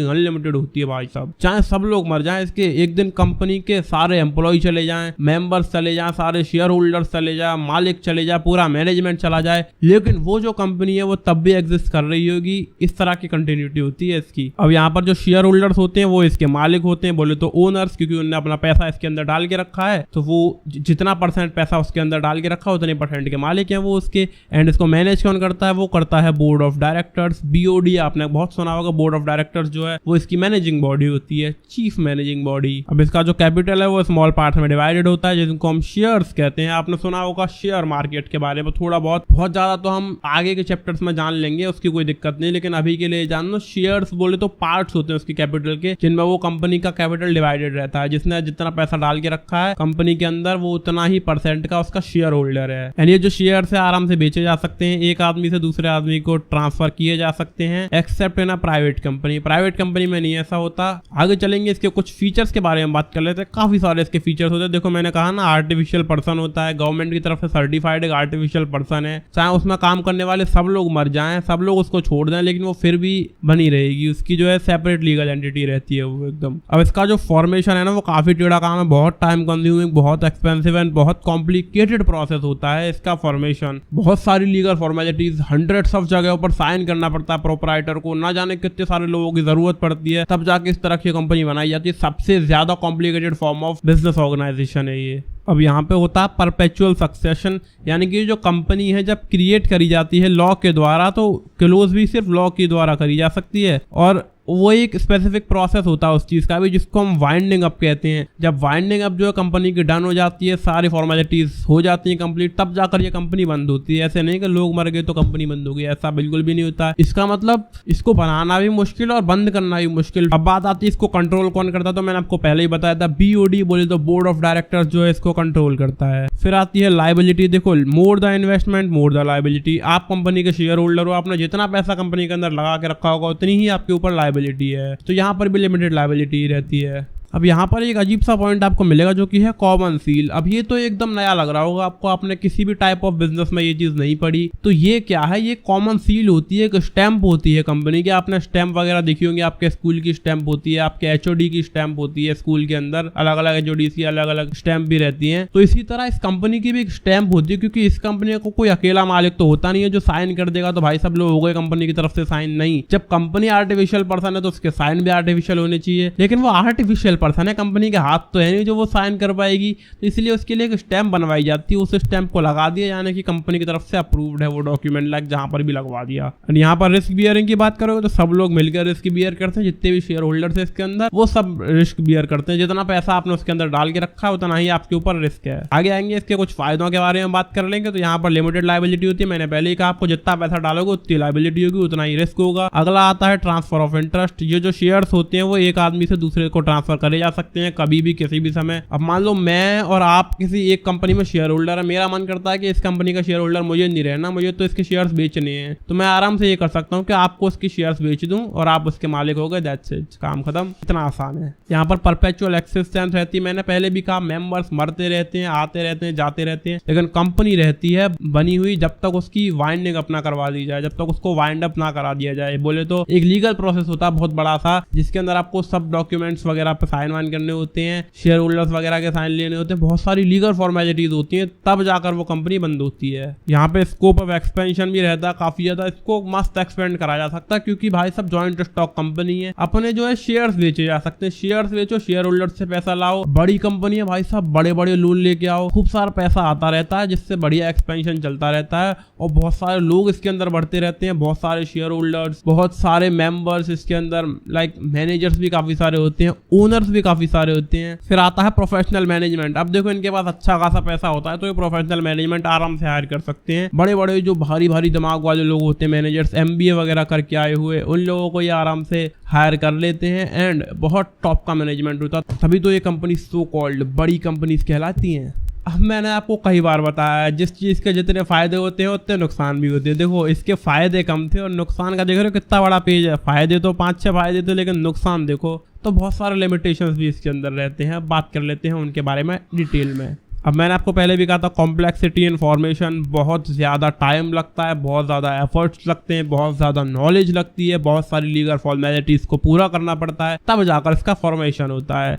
अब यहाँ पर भी लैक ऑफ सीक्रेसी होती है क्योंकि इतने सारे शेयर होल्डर्स हैं तो सबके साथ जो चीज़ों को अच्छे से शेयर करना पड़ता है, सीक्रेट चीज़ों को नहीं रखा जा सकता, अपनी अकाउंटिंग इन्फॉर्मेशन को भी पब्लिश करना पड़ता है, गवर्नमेंट को भी बताओ, अपने लोगों को भी बताओ जो अपनी कंपनी में मालिक हैं, बोले तो शेयर होल्डर्स हैं, साथ ही साथ पब्लिक को भी बताओ, जितनी भी चीज़ें जो है शेयर करनी पड़ती है, अकाउंटिंग इन्फॉर्मेशन पूरी शेयर करनी होती है, सीक्रेसी की बहुत कमी रहती है। सो तीसरा पॉइंट का ऊपर आते हैं जो कि है इम्पर्सनल वर्क एनवायरनमेंट, यानी कि कंपनी बहुत बड़ी होती है, कंपनी में बहुत ज्यादा लोग होते हैं, तो ये नहीं हो सकता कि जो कंपनी के 2-4 मालिक हैं टॉप पर बैठे हुए वो सबके साथ पर्सनल कनेक्शन रख सकें, हर आदमी को पर्सनली देख सकें वो किस तरह से काम कर रहा है, टाइम से आ रहा है कि नहीं आ रहा है। तो चीज़ें जो है सिस्टम से चलती हैं, यहाँ पर चीज़ों को ऑटोमेट करा जाता है, ज़्यादातर चीज़ें सॉफ्टवेयर से, हार्डवेयर से, मशीनों से चलाई जाती हैं क्योंकि इंसान के हाथ में इतनी सारी चीज़ें नहीं होती कि हज़ारों लोगों को और हंड्रेड्स ऑफ ऑफिस को देख ले। अब अगर हम यहाँ पर एप्पल की बात करें तो यहाँ पर हज़ारों एप्पल स्टोर्स हैं दुनिया के अंदर, तो क्या जो हमारे CEO हैं टिम कुक वो हर एप्पल स्टोर में जाके देख सकते हैं कि कौन सा काम सही से चल रहा है, कौन सा नहीं चल रहा है? ये तो बिल्कुल भी पॉसिबल नहीं है। तो यहाँ पर जो है इम्पर्सनल वर्क एनवायरनमेंट होता है, पर्सनली जो है कनेक्ट नहीं हुआ जा सकता हर एक आदमी से, कंपनी के अंदर जितने भी मेंबर्स वगैरह हैं, जितने भी वर्कर्स वगैरह हैं, किसी से भी जो है पर्सनल कॉन्टैक्ट नहीं रखा जा सकता। और तो और एप्पल स्टोर की बात करें ना, हम ज्यादातर एप्पल स्टोर तो ऐसे होंगे जो हमारे टिम कुक अंकल ने देखे भी नहीं होंगे। अगला पॉइंट आता है न्यूमरस रेगुलेशंस। भाई साहब बहुत सारे रूल्स एंड रेगुलेशंस होते हैं गवर्नमेंट को जो इनको फॉलो करने ही करने पड़ते हैं, जैसे कि audit, voting, filing of reports and preparation of documents. ये जरूरी होता है बहुत सारे सर्टिफिकेट्स वगैरह लेने के लिए, बहुत सारी एजेंसीज की तरफ से ना काफी सारे सर्टिफिकेट चाहिए होते हैं अपनी कंपनी को रन करने के लिए, जो कि अलग अलग एजेंसीज से चाहिए होते हैं, तो उसके लिए ना काफी सारी फॉर्मेलिटीज करनी पड़ती हैं। अब इससे क्या होता है, freedom of operation of a company जो है वो रिड्यूस हो जाता है एंड बहुत सारा टाइम, एफर्ट एंड मनी जो है खर्च हो जाता है। उसके बाद आता है डिले इन डिसीजन मेकिंग, क्योंकि यहाँ पे बहुत सारे लोग होते हैं जो मिलकर डिसीजन लेते हैं। यहाँ पे देखो board of directors, top management, middle management and lower management, इतने सारे तरह के तो मैनेजमेंट होते हैं, जब जाके इसका डिसीजन लिया जाता है तो काफी लंबा हो जाता है ये काम। फिर अगला पॉइंट आपको अजीब सा लगेगा, ये है ओलिगार्चिक मैनेजमेंट। ओलिगार्चिक मतलब होता है गवर्नमेंट बाय अ फ्यू, यानी कि कुछ लोग मिलकर इसको मैनेज करते हैं, ये भी इसकी एक कमी है। अब भाई साहब बात तो ये है कि इतने सारे शेयर होल्डर्स है कंपनी के अंदर, लेकिन फिर भी यहाँ पर कुछ लोग ही क्यों मैनेज कर रहे हैं? ये इसका रूल है, क्योंकि जब हजारों शेयर होल्डर्स है तो क्या सबसे पूछ के डिसीजन लिया जाएगा? अगर ऐसे पूछ के डिसीजन लेने लगे, मान लो 1000 हमारे शेयर होल्डर है, अब हमें कोई चीज इंप्लीमेंट करनी है कंपनी के अंदर, तो हम क्या करेंगे, उन 1000 के 1000 लोगों को पहले तो मेल करेंगे। मान लो सेम टू सेम मेल करते, किसी ऑटोमेटेड सिस्टम के चलते मेल करने में 5 मिनट लगे, लेकिन फिर उन हजारों मेंबर्स को हमने मेल तो कर दिया, और जब वो उसका रिप्लाई करेंगे, सबका अलग अलग प्रकार का रिप्लाई होगा, तो हम कितना टाइम देंगे उनके सभी मेल्स को पढ़कर डिसीजन लेने के लिए? खुद सोचो। बाकी मैं सोच के बताऊँ तो भाई साहब 3-4 महीने एक छोटे मोटे चेंज करने में लग जाया करेंगे आराम से। इसी तरह कंपनी तो चलेगी भैया, फिर तो डूब जाएंगी ये सब कंपनियां, बड़ी कंपनियां कहलाएंगी नहीं बिल्कुल भी। तो शेयर होल्डर्स वगैरह से ज्यादा नहीं पूछा जाता है, यहाँ पर ओलिगार्चिक मैनेजमेंट होता है। फिर आता है कन्फ्लिक्ट इन इंटरेस्ट। अब होता क्या है, हमारे जो एम्प्लॉयज होते हैं उन्हें हायर सैलरीज चाहिए, कंज्यूमर्स को लोअर प्राइसेस चाहिए, हायर क्वालिटी चाहिए, साथ में शेयर होल्डर्स को हायर रिटर्न चाहिए, सबको अलग अलग चीज चाहिए, तो कन्फ्लिक्ट हो जाता है यहाँ यहाँ पर भी लफड़े होते रहते हैं कि नहीं हमें ये ज़्यादा चाहिए, हमको वो ज़्यादा चाहिए। अब देखो टाइप्स ऑफ कंपनीज भी होती हैं। कुछ टाइप्स ऑफ कंपनीज के अंदर दो तरह की आती हैं, private company and public company. ये क्या होती है डिटेल में जान लेते हैं। ये पूरा एक टेबल दी गई है मस्त सी, जिसके अंदर हम आराम से जान सकते हैं। देखो पब्लिक कंपनी के अंदर मिनिमम 7 लोग होने चाहिए एंड मैक्सिमम तो अनलिमिटेड है, कितने भी मेंबर आराम से रह सकते हैं उसके अंदर। प्राइवेट कंपनी में मिनिमम 2 लोग होने चाहिए एंड मैक्सिमम 200 रह सकते हैं, क्योंकि कंपनी तो तभी कहलाएगी ना जब एक से ज़्यादा लोग काम कर रहे हो, नहीं तो वो सोल प्रोप्राइटरशिप के अंदर आ जाएगी। उसके बाद दूसरा आता है मिनिमम नंबर ऑफ डायरेक्टर, यानी डायरेक्टर कितने होने चाहिए उसके। देखो पब्लिक कंपनी में 3 होने चाहिए और प्राइवेट कंपनी में 2 होने चाहिए। एंड इंडेक्स ऑफ मेंबर्स की बात करें तो यहाँ पर जो है कंपलसरी है एंड यहाँ पर कंपलसरी नहीं है प्राइवेट कंपनी के अंदर। फिर आता है transfer of shares, no restrictions. या पब्लिक कंपनी के अंदर आराम से शेयर्स को ट्रांसफर करा जा सकता है एक शेयर होल्डर से दूसरे शेयर होल्डर की ओर। एंड प्राइवेट कंपनी के अंदर कुछ रेस्ट्रिक्शंस भी होते हैं ट्रांसफर के ऊपर। अब अगला पॉइंट आता है invitation to public to subscribe to shares. अब हमारी जो पब्लिक कंपनी होती है वो लोगों को इन्वाइट कर सकती है कि हमारे शेयर्स को खरीदो, हमको पैसा दो, हमारे शेयर्स एंड डिबेंचर्स को ले जाओ तुम खरीद के और पैसा डालो हमारी कंपनी में बस जैसे तैसे। तो ये आराम से इन्वाइट कर सकते हैं लोगों को हमारा शेयर होल्डर बनने के लिए। हमारा तो खैर क्या, अपना शेयर होल्डर बनवाने के लिए लोगों को इन्वाइट ये लोग कर सकते हैं। एंड प्राइवेट कंपनी हमारी जो है वो इन्वाइट नहीं कर सकती है लोगों को to subscribe its shares and debentures securities etcetera. आगे चलेंगे, यहाँ पर बात आती है choice of form of business organisation. अब आपने इतने सारे फॉर्म्स ऑफ बिजनेस ऑर्गेनाइजेशंस के बारे में पढ़ा इस वीडियो में एंड पिछले वीडियो में 5 तरह के बिजनेस के बारे में हम पढ़ चुके हैं। अब यहाँ पर इन सारी चीज़ों के फ़ायदों और नुकसानों को ध्यान में रखकर ही डिसाइड करा जाता है कि हमें किस तरह का बिजनेस करना है। अब यहाँ पर भी कुछ फैक्टर्स होते हैं कि किस तरह का बिजनेस आपको शुरू करना है। वैसे तो बहुत सारी चीज़ों को हम डिटेल में जान चुके हैं, अब थोड़ा सा ब्रीफ में जान लेते हैं। इसी पूरे चैप्टर का एक रिकैप टाइप का ले लेते हैं। लाइक कंपनी जब हम शुरू कर रहे हैं, जब हम बिजनेस शुरू कर रहे हैं तो हम किस प्रकार का बिजनेस चालू कर रहे हैं, इसके बारे में कुछ फैक्टर्स को पढ़ लेते हैं। देखो सबसे पहले आता है अवेलेबिलिटी ऑफ कैपिटल। तो सबसे ज़्यादा एडवांटेज होता है कंपनी के अंदर बोले तो जॉइंट स्टॉक कंपनी के अंदर, एंड सबसे कम एडवांटेज होता है सोल प्रोप्राइटरशिप में। कॉस्ट ऑफ फॉर्मेशन की बात करोगे तो सोल प्रोप्राइटरशिप में सबसे ज्यादा फायदा है एंड सबसे कम फायदा है कंपनी के अंदर। ईज ऑफ फॉर्मेशन की बात करोगे तो यहाँ पर भी सबसे ज्यादा फायदा है सोल प्रोप्राइटरशिप में, सबसे कम फायदा है कंपनी के अंदर। कंपनी बोले तो जॉइंट स्टॉक कंपनी है यहाँ पर। चौथा पॉइंट आता है ट्रांसफर ऑफ ओनरशिप। ओनरशिप जो है कंपनी के अंदर ट्रांसफर जो है आराम से हो सकती है एक्सेप्ट प्राइवेट कंपनी। और सबसे कम एडवांटेज है यहाँ पे पार्टनरशिप में। पार्टनरशिप के अंदर ओनरशिप जो है आसानी से ट्रांसफर नहीं हो सकती। अगला पॉइंट आता है मैनेजरियल स्किल्स। कंपनी के अंदर सबसे अच्छे मैनेजरियल स्किल्स होते हैं क्योंकि उनके पास खूब पैसा होता है, तो बड़े बड़े मैनेजर्स को आराम से वो लोग हायर कर लेते हैं। एंड सोल प्रोप्राइटरशिप में मैनेजमेंट की सबसे ज्यादा कमी होती है क्योंकि अकेला आदमी होता है, किस हद तक चीजों को मैनेज करेगा। अगला पॉइंट आता है रेगुलेशंस। तो सोल प्रोप्राइटरशिप के अंदर बहुत ज्यादा रेगुलेशंस नहीं होते हैं, पूरा अपने हाथ में, जब चाहो बिजनेस शुरू करो, जब चाहो बंद कर दो। एंड कंपनी के अंदर सबसे कम एडवांटेज है क्योंकि इन्हें भाई सब बहुत ज्यादा रेगुलेशंस का फॉलो करना पड़ता है। बहुत सारा पैसा, बहुत सारा टाइम, बहुत सारे एफर्ट्स, बहुत सारी नॉलेज इनकी लग जाती है गवर्नमेंट के रूल्स को फॉलो करने में ही। फिर आता है फ्लेक्सिबिलिटी। तो फ्लेक्सिबिलिटी जो है सोल प्रोप्राइटरशिप के अंदर खूब सारी होती है। मेरी मर्जी, जिस दिन दुकान खोलूं ना खोलूं कोई परेशानी की बात नहीं होती, बहुत फ्लेक्सिबल है ये सिस्टम। एंड कंपनी के अंदर फ्लेक्सिबिलिटी नहीं है। बहुत सारे लोग होते हैं जिनको एक दूसरे के हिसाब से काम करना पड़ता है, कोऑपरेटिवली वहां पर काम चलता है, तो बहुत ज्यादा फ्लेक्सिबिलिटी नहीं रह पाती है। फिर आता है कंटिन्यूटी। तो कंटिन्यूटी जो कंपनी में बढ़िया बनी रहती है।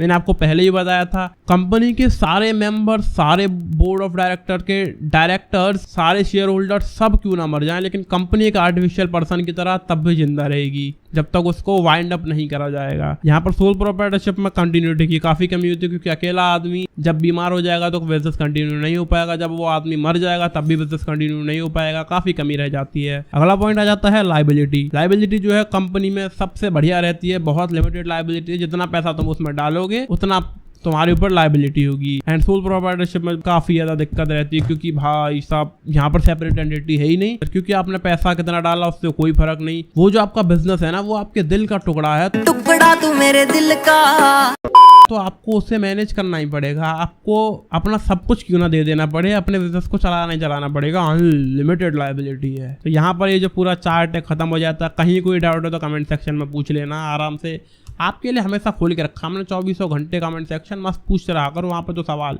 अब यहाँ पे भी एक चार्ट दिया गया है, बोले तो comparison of forms of business organisations. अब सबसे पहले फॉर्मेशन की बात करेंगे तो सोल प्रोप्राइटरशिप के अंदर मिनिमम लीगल फॉर्मेलिटीज होती हैं, ईजीएस्ट फॉर्मेशन है। पार्टनरशिप के अंदर रजिस्ट्रेशन जो है वो ऑप्शनल होता है एंड फॉर्मेशन फिर भी आसान होता है। अब जॉइंट हिंदू फैमिली बिजनेस के अंदर लीगल फॉर्मेलिटीज कम होती हैं, रजिस्ट्रेशन जरूरी होता है एंड फॉर्मेशन फिर भी आसान होता है। कोऑपरेटिव सोसाइटी की बात करें तो यहाँ पर जो है रजिस्ट्रेशन कंपलसरी होता है एंड बहुत सारी लीगल फॉर्मेलिटीज होती हैं। अब कंपनी की बात करेंगे तो यहाँ पर जो है रजिस्ट्रेशन कंपलसरी होता है, लेंथी एंड एक्सपेंसिव होता है, फॉर्मेशन प्रोसेस बहुत भारी प्रोसेस होता है, यहाँ पर सबसे ज्यादा मुश्किल है इसका फॉर्मेशन। अब मेंबर्स की बात करेंगे तो सोल प्रोप्राइटरशिप के अंदर 1 आदमी होता है, पार्टनरशिप के अंदर 2 मिनिमम होते हैं, 50 मैक्सिमम होते हैं। जॉइंट हिंदू फैमिली बिजनेस के अंदर 2 या उससे ज्यादा फैमिली मेंबर्स होने चाहिए प्रॉपर्टी डिवीजन के लिए एंड लिमिट कुछ भी नहीं है, कितने भी मेंबर्स हो सकते हैं। कोऑपरेटिव सोसाइटी के अंदर मिनिमम 10 एडल्ट होने चाहिए एंड मैक्सिमम लिमिट कुछ भी नहीं होती। एंड अगर हम जॉइंट स्टॉक कंपनी की बात करेंगे तो प्राइवेट कंपनी में जो है मिनिमम 2 लोग होने चाहिए एंड पब्लिक कंपनी में मिनिमम 7 लोग होने चाहिए। एंड मैक्सिमम की बात करेंगे तो प्राइवेट कंपनी में 200 होने चाहिए और पब्लिक कंपनी में कितने भी हो सकते हैं, अनलिमिटेड है। चीजें समझ में ना आई हो तो वीडियो को थोड़ा सा पीछे करके देख लो, फिर भी ना आए तो कमेंट सेक्शन खुला है। बात करेंगे कैपिटल कंट्रीब्यूशन के बारे में तो सोल प्रोप्राइटरशिप के अंदर लिमिटेड फाइनेंस होता है, पार्टनरशिप के अंदर भी लिमिटेड होता है, लेकिन सोल प्रोप्राइटरशिप के बहुत ज्यादा होता है क्योंकि सोल प्रोप्राइटरशिप में 1 ही आदमी होता है, पार्टनरशिप में 2 या उससे ज्यादा लोग होते हैं तो कैपिटल जो है थोड़ा सा ज्यादा हो जाता है। बाकी जॉइंट हिंदू फैमिली बिजनेस में जो है एंसेस्ट्रल प्रॉपर्टी होती है एंड कोऑपरेटिव सोसाइटी की बात करेंगे तो यहाँ पर भी लिमिटेड कंट्रीब्यूशन होता है क्योंकि गरीब लोग मिलकर भाई बेचारे शुरू करते हैं उस सोसाइटी को, उनके पास बहुत सारा पैसा पहले से ही नहीं है जो उसके अंदर वो डाल सके। फिर अगर आप जॉइंट स्टॉक कंपनी की बात करेंगे यहाँ पे होते हैं लार्ज फाइनेंशियल रिसोर्सेज, इनके पास अंधा पैसा होता है। बात करेंगे अगले पॉइंट के बारे में जो कि है लायबिलिटी। तो सोल प्रोप्राइटर की लायबिलिटी अनलिमिटेड होती है, पार्टनरशिप के अंदर अनलिमिटेड होती है लेकिन जॉइंट होती है, सबकी मिला जुला के अनलिमिटेड है, सबकी बराबर होती है जो लायबिलिटी है वो। And joint Hindu family business में होती है अनलिमिटेड लायबिलिटी कर्ता की and limited liability other members की। बाकी कोऑपरेटिव सोसाइटी में भी लिमिटेड लायबिलिटी होती है क्योंकि जितना पैसा आपने डाला है उसके अंदर उतना ही आपको लायबिलिटी बियर करनी पड़ेगी। सेम चीज कंपनी के साथ भी होती है, जितना पैसा डालोगे उतनी आपके ऊपर लायबिलिटी होगी। अगला पॉइंट आ जाता है कंट्रोल एंड मैनेजमेंट। कंट्रोल कौन करता है, मैनेज कौन करता है? देखो सोल प्रोप्राइटरशिप में सब काम अकेला ही आदमी करता है जो अपना सोल प्रोप्राइटर होता है। एंड पार्टनरशिप के अंदर क्या होता है, सब लोग मिलकर डिसीजन लेते हैं, जितने भी मेंबर्स हैं वो सब मिला जुला के आपस में आपसदारी वाला डिसीजन लेते हैं। And joint Hindu family business में हमारे कर्ता साहब डिसीजन लेते हैं। कोऑपरेटिव सोसाइटी में हमारे डिसीजन लेते हैं इलेक्टेड रिप्रेजेंटेटिव्स। यहाँ पर तो भाई साहब वोटिंग करके एक मैनेजिंग कमेटी बिठाई जाती है जो यहाँ पर सारे डिसीजंस लेती है। एंड कंपनी के अंदर जो है हमारा मैनेजमेंट डिसीजन लेता है। हमारे जो ओनर्स होते हैं जो कि शेयर होल्डर्स वगैरह होते हैं उनका कोई लेना देना नहीं होता डिसीजन मेकिंग के साथ। हमारे जो बोर्ड ऑफ डायरेक्टर्स है, जो मैनेजमेंट टीम है, वो ही डिसीजन लेती है। अब बात करें कंटिन्यूटी की तो बहुत ज्यादा अनस्टेबल होती है, बहुत ही ज्यादा कम कंटिन्यूटी होती है हमारे सोल प्रोप्राइटरशिप की, क्योंकि जिस दिन प्रोप्राइटर बीमार हो गया या मर गया हमारा जो बिजनेस है वो बंद ही हो जाना है। अब पार्टनरशिप के अंदर थोड़ा सा ज्यादा स्टेबल रहती है ये कंटिन्यूटी, क्योंकि एक मेंबर अगर चला भी जाएगा तो फिर से कॉन्ट्रैक्ट बना के उसकी कंटिन्यूटी को बरकरार रखा जा सकता है, बिजनेस को कंटिन्यू किया जा सकता है। जॉइंट हिंदू फैमिली बिजनेस की बात करेंगे तो स्टेबल बिजनेस होता है एंड कंटिन्यू चलता रहता है, भले ही कर्ता मर क्यों ना जाए, क्योंकि एक कर्ता मरेगा तो जो उसके बाद मुखिया बनेगा खानदान का वही मुखिया बनेगा बिजनेस का, बोले तो कर्ता बन जाएगा फिर वो। और कोऑपरेटिव सोसाइटी में भी स्टेबल रहती है इसकी कंटिन्यूटी, क्योंकि ये एक सेपरेट लीगल स्टेटस होता है इसका। एंड सेम चीज कंपनी में भी लागू होती है, because of separate legal status. Company बन गई तो बन गई, लोग जाते रहे आते रहे, इसकी कंटिन्यूटी चलती रहेगी। एंड इसी के साथ आपका chapter forms of business organisations, बोले तो बिजनेस स्टडीज चैप्टर 2 खत्म हो जाता है। बिजनेस स्टडीज का चैप्टर नंबर 3 जो कि है private, public and global enterprises. So let's begin. देखो इंडियन इकोनॉमी जो है वो 2 पार्ट में डिवाइडेड है, public sector and private sector. Private sector के बारे में हम पिछले चैप्टर में पढ़ चुके हैं, जिसमें हमने पढ़ा था sole proprietorship, partnership, joint Hindu family business, cooperative society, company और मल्टीनेशनल कॉर्पोरेशंस। अब इसमें हम पढ़ेंगे departmental undertaking, statutory corporations and government companies के बारे में। आगे चलोगे कि पब्लिक सेक्टर होता क्या है। देखो यहाँ पर भी वेरियस बिजनेस ऑर्गेनाइजेशंस होते हैं जो कि होली या फिर पार्शियली ओन्ड होते हैं एंड मैनेज्ड होते हैं बाय द गवर्नमेंट। गवर्नमेंट जो या तो कंप्लीटली उनको ओन एंड मैनेज कर रही होती है या फिर पार्शियली कर रही होती है। इनके एग्जांपल्स हैं Indian railways, air India and BSNL etcetera. आगे चलोगे इसके भी कुछ फॉर्म्स के बारे में हम इसमें बात करेंगे। 3 फॉर्म्स हैं इसकी, departmental undertaking, statutory corporations and government companies. सबसे पहले डिपार्टमेंटल अंडरटेकिंग के बारे में बात कर लेते हैं। देखो ये क्या होते हैं, ये डिपार्टमेंट की तरह बनाए जाते हैं कि किसी मिनिस्ट्री का एक डिपार्टमेंट है एंड उसी के पार्ट की तरह माना जाता है इसको। एंड जो गवर्नमेंट है वो इन्हीं के थ्रू फंक्शन करती है। उसके अलावा ये जो है ऑटोनॉमस नहीं होते हैं, यानी कि इंडिपेंडेंट इंस्टीट्यूशन ये नहीं होते, इनके पास राइट्स नहीं है खुद के डिसीजन खुद लेने के। गवर्नमेंट इनके डिसीजन लेती है और उन्हीं के अकॉर्डिंग इनको चलना पड़ता है। बाकी ये जो है सेपरेट लीगल एंटिटीज भी नहीं है, गवर्नमेंट का पार्ट है, कोई सेपरेट लीगल एंटिटी नहीं है। इसके बाद जो ये एक्ट करती है through the officers of government and government employees are their employees. जो गवर्नमेंट के एम्प्लॉइज होते हैं वही इन कॉर्पोरेशंस के एम्प्लॉइज होते हैं, इन डिपार्टमेंटल अंडरटेकिंग के एम्प्लॉइज होते हैं। इसके एग्जांपल्स है रेलवेज, पोस्ट टेलीग्राफ एटसेट्रा। आगे चलोगे इसके कुछ फीचर्स के बारे में बात करेंगे। तो जो फंडिंग है वो डायरेक्ट गवर्नमेंट की ट्रेजरी से आती है, जो रेवेन्यू है वो भी डायरेक्ट गवर्नमेंट की ट्रेजरी में जाता है। अकाउंटिंग जो वो ऐसे परफॉर्म करी जाती है जैसे किसी गवर्नमेंट एक्टिविटी के अंदर करी जा रही हो, जैसे किसी गवर्नमेंट डिपार्टमेंट की अकाउंटिंग होती है ना, उसी तरह इस बिजनेस की अकाउंटिंग होती है। तो ये बिजनेस जैसा तो कतई भी साउंड नहीं करता है। जो गवर्नमेंट एम्प्लॉइज होते हैं वही इनके वर्कर होते हैं एंड इनको हेड करते हैं IAS officers, Indian administrative service officers, या फिर other civil servants who are transferable from one ministry to another. जो सिविल सर्वेंट्स होते हैं वो यहाँ पर हेड होते हैं, इन ऑर्गेनाइजेशंस को वही हेड करते हैं। इसके बाद आता है generally considered a major subdivision of government department. Government department का ही एक मेजर सब डिवीजन माना जाता है इस तरह के बिजनेस को। बाकी डायरेक्ट कंट्रोल होता है मिनिस्ट्री का इनके ऊपर एंड ये सेम अकाउंटिंग प्रोसीजर्स को फॉलो करते हैं जो कि किसी गवर्नमेंट डिपार्टमेंट में किए जाते हैं एंड ये अकाउंटेबल टू द मिनिस्ट्री होते हैं, यानी कि मिनिस्ट्री को ना हर चीज बतानी पड़ती है, पैसा कहां से आ रहा है, कहां जा रहा है, क्या डिसीजन ले रहे हो, क्या कर रहे हो, क्या नहीं कर रहे, क्यों कर रहे हो, क्यों नहीं कर रहे, एटसेट्रा। आगे चलोगे इसके कुछ फायदों के बारे में बात करेंगे। तो यहाँ पे क्या होता है, ये फैसिलिटेट करता है पार्लियामेंट को to exercise effective control over their operations. उसके बाद high degree of public accountability होती है, यानी कि ये पब्लिक को भी अपनी सब चीजें अच्छे से बताते हैं, कुछ भी चीज आज छुपाते नहीं है कि कितना पैसा आ रहा है, कितना जा रहा है, क्या चल रहा है प्रोडक्ट्स के अंदर। कंपनी की जो चीजें बतानी चाहिए ना, बिजनेस की जो चीजें पब्लिक को बतानी चाहिए वो ये बताती है, तो ये काफी अच्छी चीज है इनकी। उसके बाद आता है revenue goes directly to government treasury, hence it is a source of income for government, यानी कि गवर्नमेंट के लिए एक इनकम का सोर्स हो जाता है इनकी तरफ से आने वाला पैसा, जो कि काफी अच्छी चीज है। And this form is most suitable for national security as they are directly under the ministry. जो वो आपने टेंसेंट का नाम सुना होगा, टेंसेंट एक कंपनी है जिसने पबजी मोबाइल को इंडिया में लॉन्च किया था एंड भाई साहब सुनने में क्या आया था कि इंडियंस का डेटा वो चाइना में ले जाके बेच देती है टेंसेंट कंपनी, जिसकी वजह से हमारे पास नेशनल सिक्योरिटी थ्रेट्स आने लगे थे, यानी कि हमारी जो नेशनल सिक्योरिटी है वो ब्रीच हो रही थी, हमारे देश की इंफॉर्मेशन दुश्मन देश में जा रही थी, जो कि काफी बुरी चीज थी। एंड यहाँ पर क्या होता है, ये जो डीयू है डिपार्टमेंटल अंडरटेकिंग, इनको गवर्नमेंट डायरेक्टली रन करती है, तो नेशनल सिक्योरिटी का कोई इशू यहाँ पर नहीं हो सकता, जो कि काफी अच्छी चीज बन जाती है। इसके कुछ नुकसान के बारे में बात करेंगे तो इनके पास कोई फ्लेक्सिबिलिटी नहीं होती, हर चीज जो है हर डिसीजन इनका गवर्नमेंट लेती है, इनके हाथ में कुछ नहीं है। एंड जो इनके हेड है वो अलाउड नहीं है to take independent decisions without the approval of concern ministry. वही वाली बात, मिनिस्ट्री इनकी डिसीजन लेगी, इनके जो हेड है जो भी इनको रन कर रहे हैं वो नहीं ले सकते। बाकी डिपार्टमेंट के कुछ over cautious and conservative approvals होते हैं जो कि इनको अलाउ नहीं करते टू टेक रिस्की वेंचर्स, यानी कि ये ज्यादा रिस्क नहीं ले सकते अपने बिजनेस के अंदर, जो कि काफी बुरी चीज है यार। मतलब बिजनेस का बहुत बड़ा पार्ट है रिस्क, जब तक बिजनेस में रिस्क नहीं लिया जाएगा तब तक ग्रोथ के चांसेस ही नहीं रहेंगे। खैर इनको कम रिस्क लेने की परमिशन होती है, जो कि काफी बुरी बात है। बाकी यहाँ पर रेड टेपिज्म होता है। रेड टेपिज्म का मतलब है कुछ आलतू फालतू फॉर्मेलिटीज जो कि इनको करनी ही करनी पड़ती है, क्योंकि गवर्नमेंट ने इनसे कहा है, मिनिस्ट्री ने इनसे कुछ कह दिया कि तुम्हें ये फॉर्मेलिटीज करनी पड़ेंगी, ये वाला पेपर वर्क करना पड़ेगा, एंड उनका कोई फायदा नहीं होता। कुछ कुछ पेपर वर्क इनसे ऐसा करवाया जाता है जिसका कोई फायदा नहीं होने वाला, लेकिन फिर भी इन्हें करना ही करना पड़ता है, तो ये इसकी काफी बुरी बात है। लास्ट में आता है does not provide adequate services to customers. इतनी कमियां हैं इनके पास, पैसा खुद मैनेज नहीं कर सकते, कंट्रोल खुद नहीं कर सकते, रेड टेपिज्म है, इतनी आलतू फालतू की चीजों के चलते ये कस्टमर्स को भी अच्छे से कभी कभी सर्विसेज प्रोवाइड नहीं कर पाते हैं। अगले टाइप की बात करेंगे स्टैट्यूटरी कॉर्पोरेशंस। ये जो है थोड़ा सा डिपार्टमेंटल अंडरटेकिंग से अच्छा होता है, यहाँ पर थोड़ी सी फ्लेक्सिबिलिटी होती है इनके हेड्स के पास की, जो अपने पैसे को खुद मैनेज कर सकते हैं, अपने छोटे मोटे डिसीजंस खुद ले सकते हैं।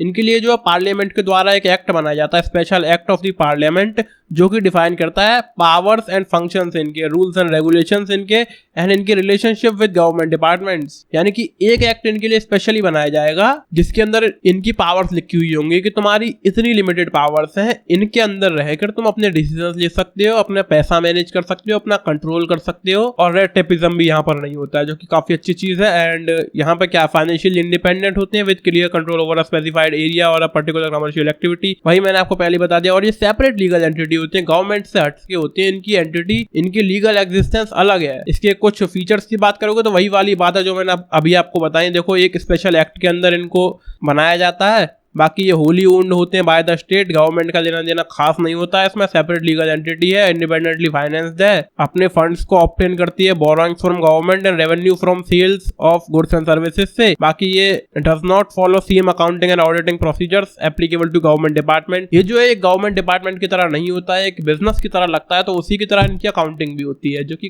काफी बढ़िया चीज है डिपार्टमेंटल अंडरटेकिंग की कंपैरिजन में। एंड जो इनके एम्प्लॉइज है वो सिविल सर्वेंट्स नहीं होते हैं। आगे चलोगे इसके कुछ फायदों की बात करेंगे, वही independence and functioning and operations, and government जो है ज्यादा इंटरफेयर नहीं करती इनके फाइनेंशियल मैटर्स में। इनके खुद के पॉलिसीज होते हैं, खुद के प्रोसीजर्स होते हैं within the powers assigned to them. जितनी इनके पास पावर है उस हिसाब से ये खूब कंट्रोल कर सकते हैं अपने बिजनेस को। बाकी सबसे अच्छी चीज जो है वो ये है कि इसके पास पावर ऑफ गवर्नमेंट है combined with initiatives of private enterprises, यानी कि प्राइवेट एंटरप्राइज की तरह ये अपने कंपनी को बोले तो अपने बिजनेस को रन कर पाते हैं, और इनके पास गवर्नमेंट की भी पावर है, तो काफी दमदार चीज बना देती है इसको ये। इसके कुछ नुकसान के बारे में बात करेंगे तो ये जो है इनके पास बहुत ज्यादा फ्लेक्सिबिलिटी नहीं होती। मैंने आपसे कहा ना, एक लिमिट होती है कि इस हद तक तुम कंट्रोल कर सकते हो अपनी बिजनेस को, उसके बाद हम ही देखेंगे, गवर्नमेंट ऐसा इनसे कहती है। जो मेजर डिसीजंस होते हैं उनके अंदर भी पॉलिटिकल इंटरफेरेंस बहुत रहता है, करप्शन भी इसके अंदर बहुत होता है। इनका पैसा दो और ये काम जल्दी जल्दी करते, बिना पैसे के करते ही नहीं है। अब यहाँ पर जो है गवर्नमेंट ही अपॉइंट करती है इनके एडवाइजर्स को, जिसकी वजह से ये कॉन्ट्रैक्ट्स में एंटर नहीं कर पाते हैं, अदर डिसीजंस में भी ये एंटर नहीं कर पाते हैं अपने बिजनेस को लेकर, क्योंकि गवर्नमेंट लोग अपॉइंट करती है इनके लिए, ये खुद हायरिंग्स नहीं कर पाते हैं। और जब कोई डिसएग्रीमेंट हो जाता है तो फाइनल डिसीजन जो है वो गवर्नमेंट ही लेती है, जिसकी वजह से जो एक्शन है वो डिले हो जाता है, काफी लंबा खच जाता है। काफी बुरी चीज है ये भी।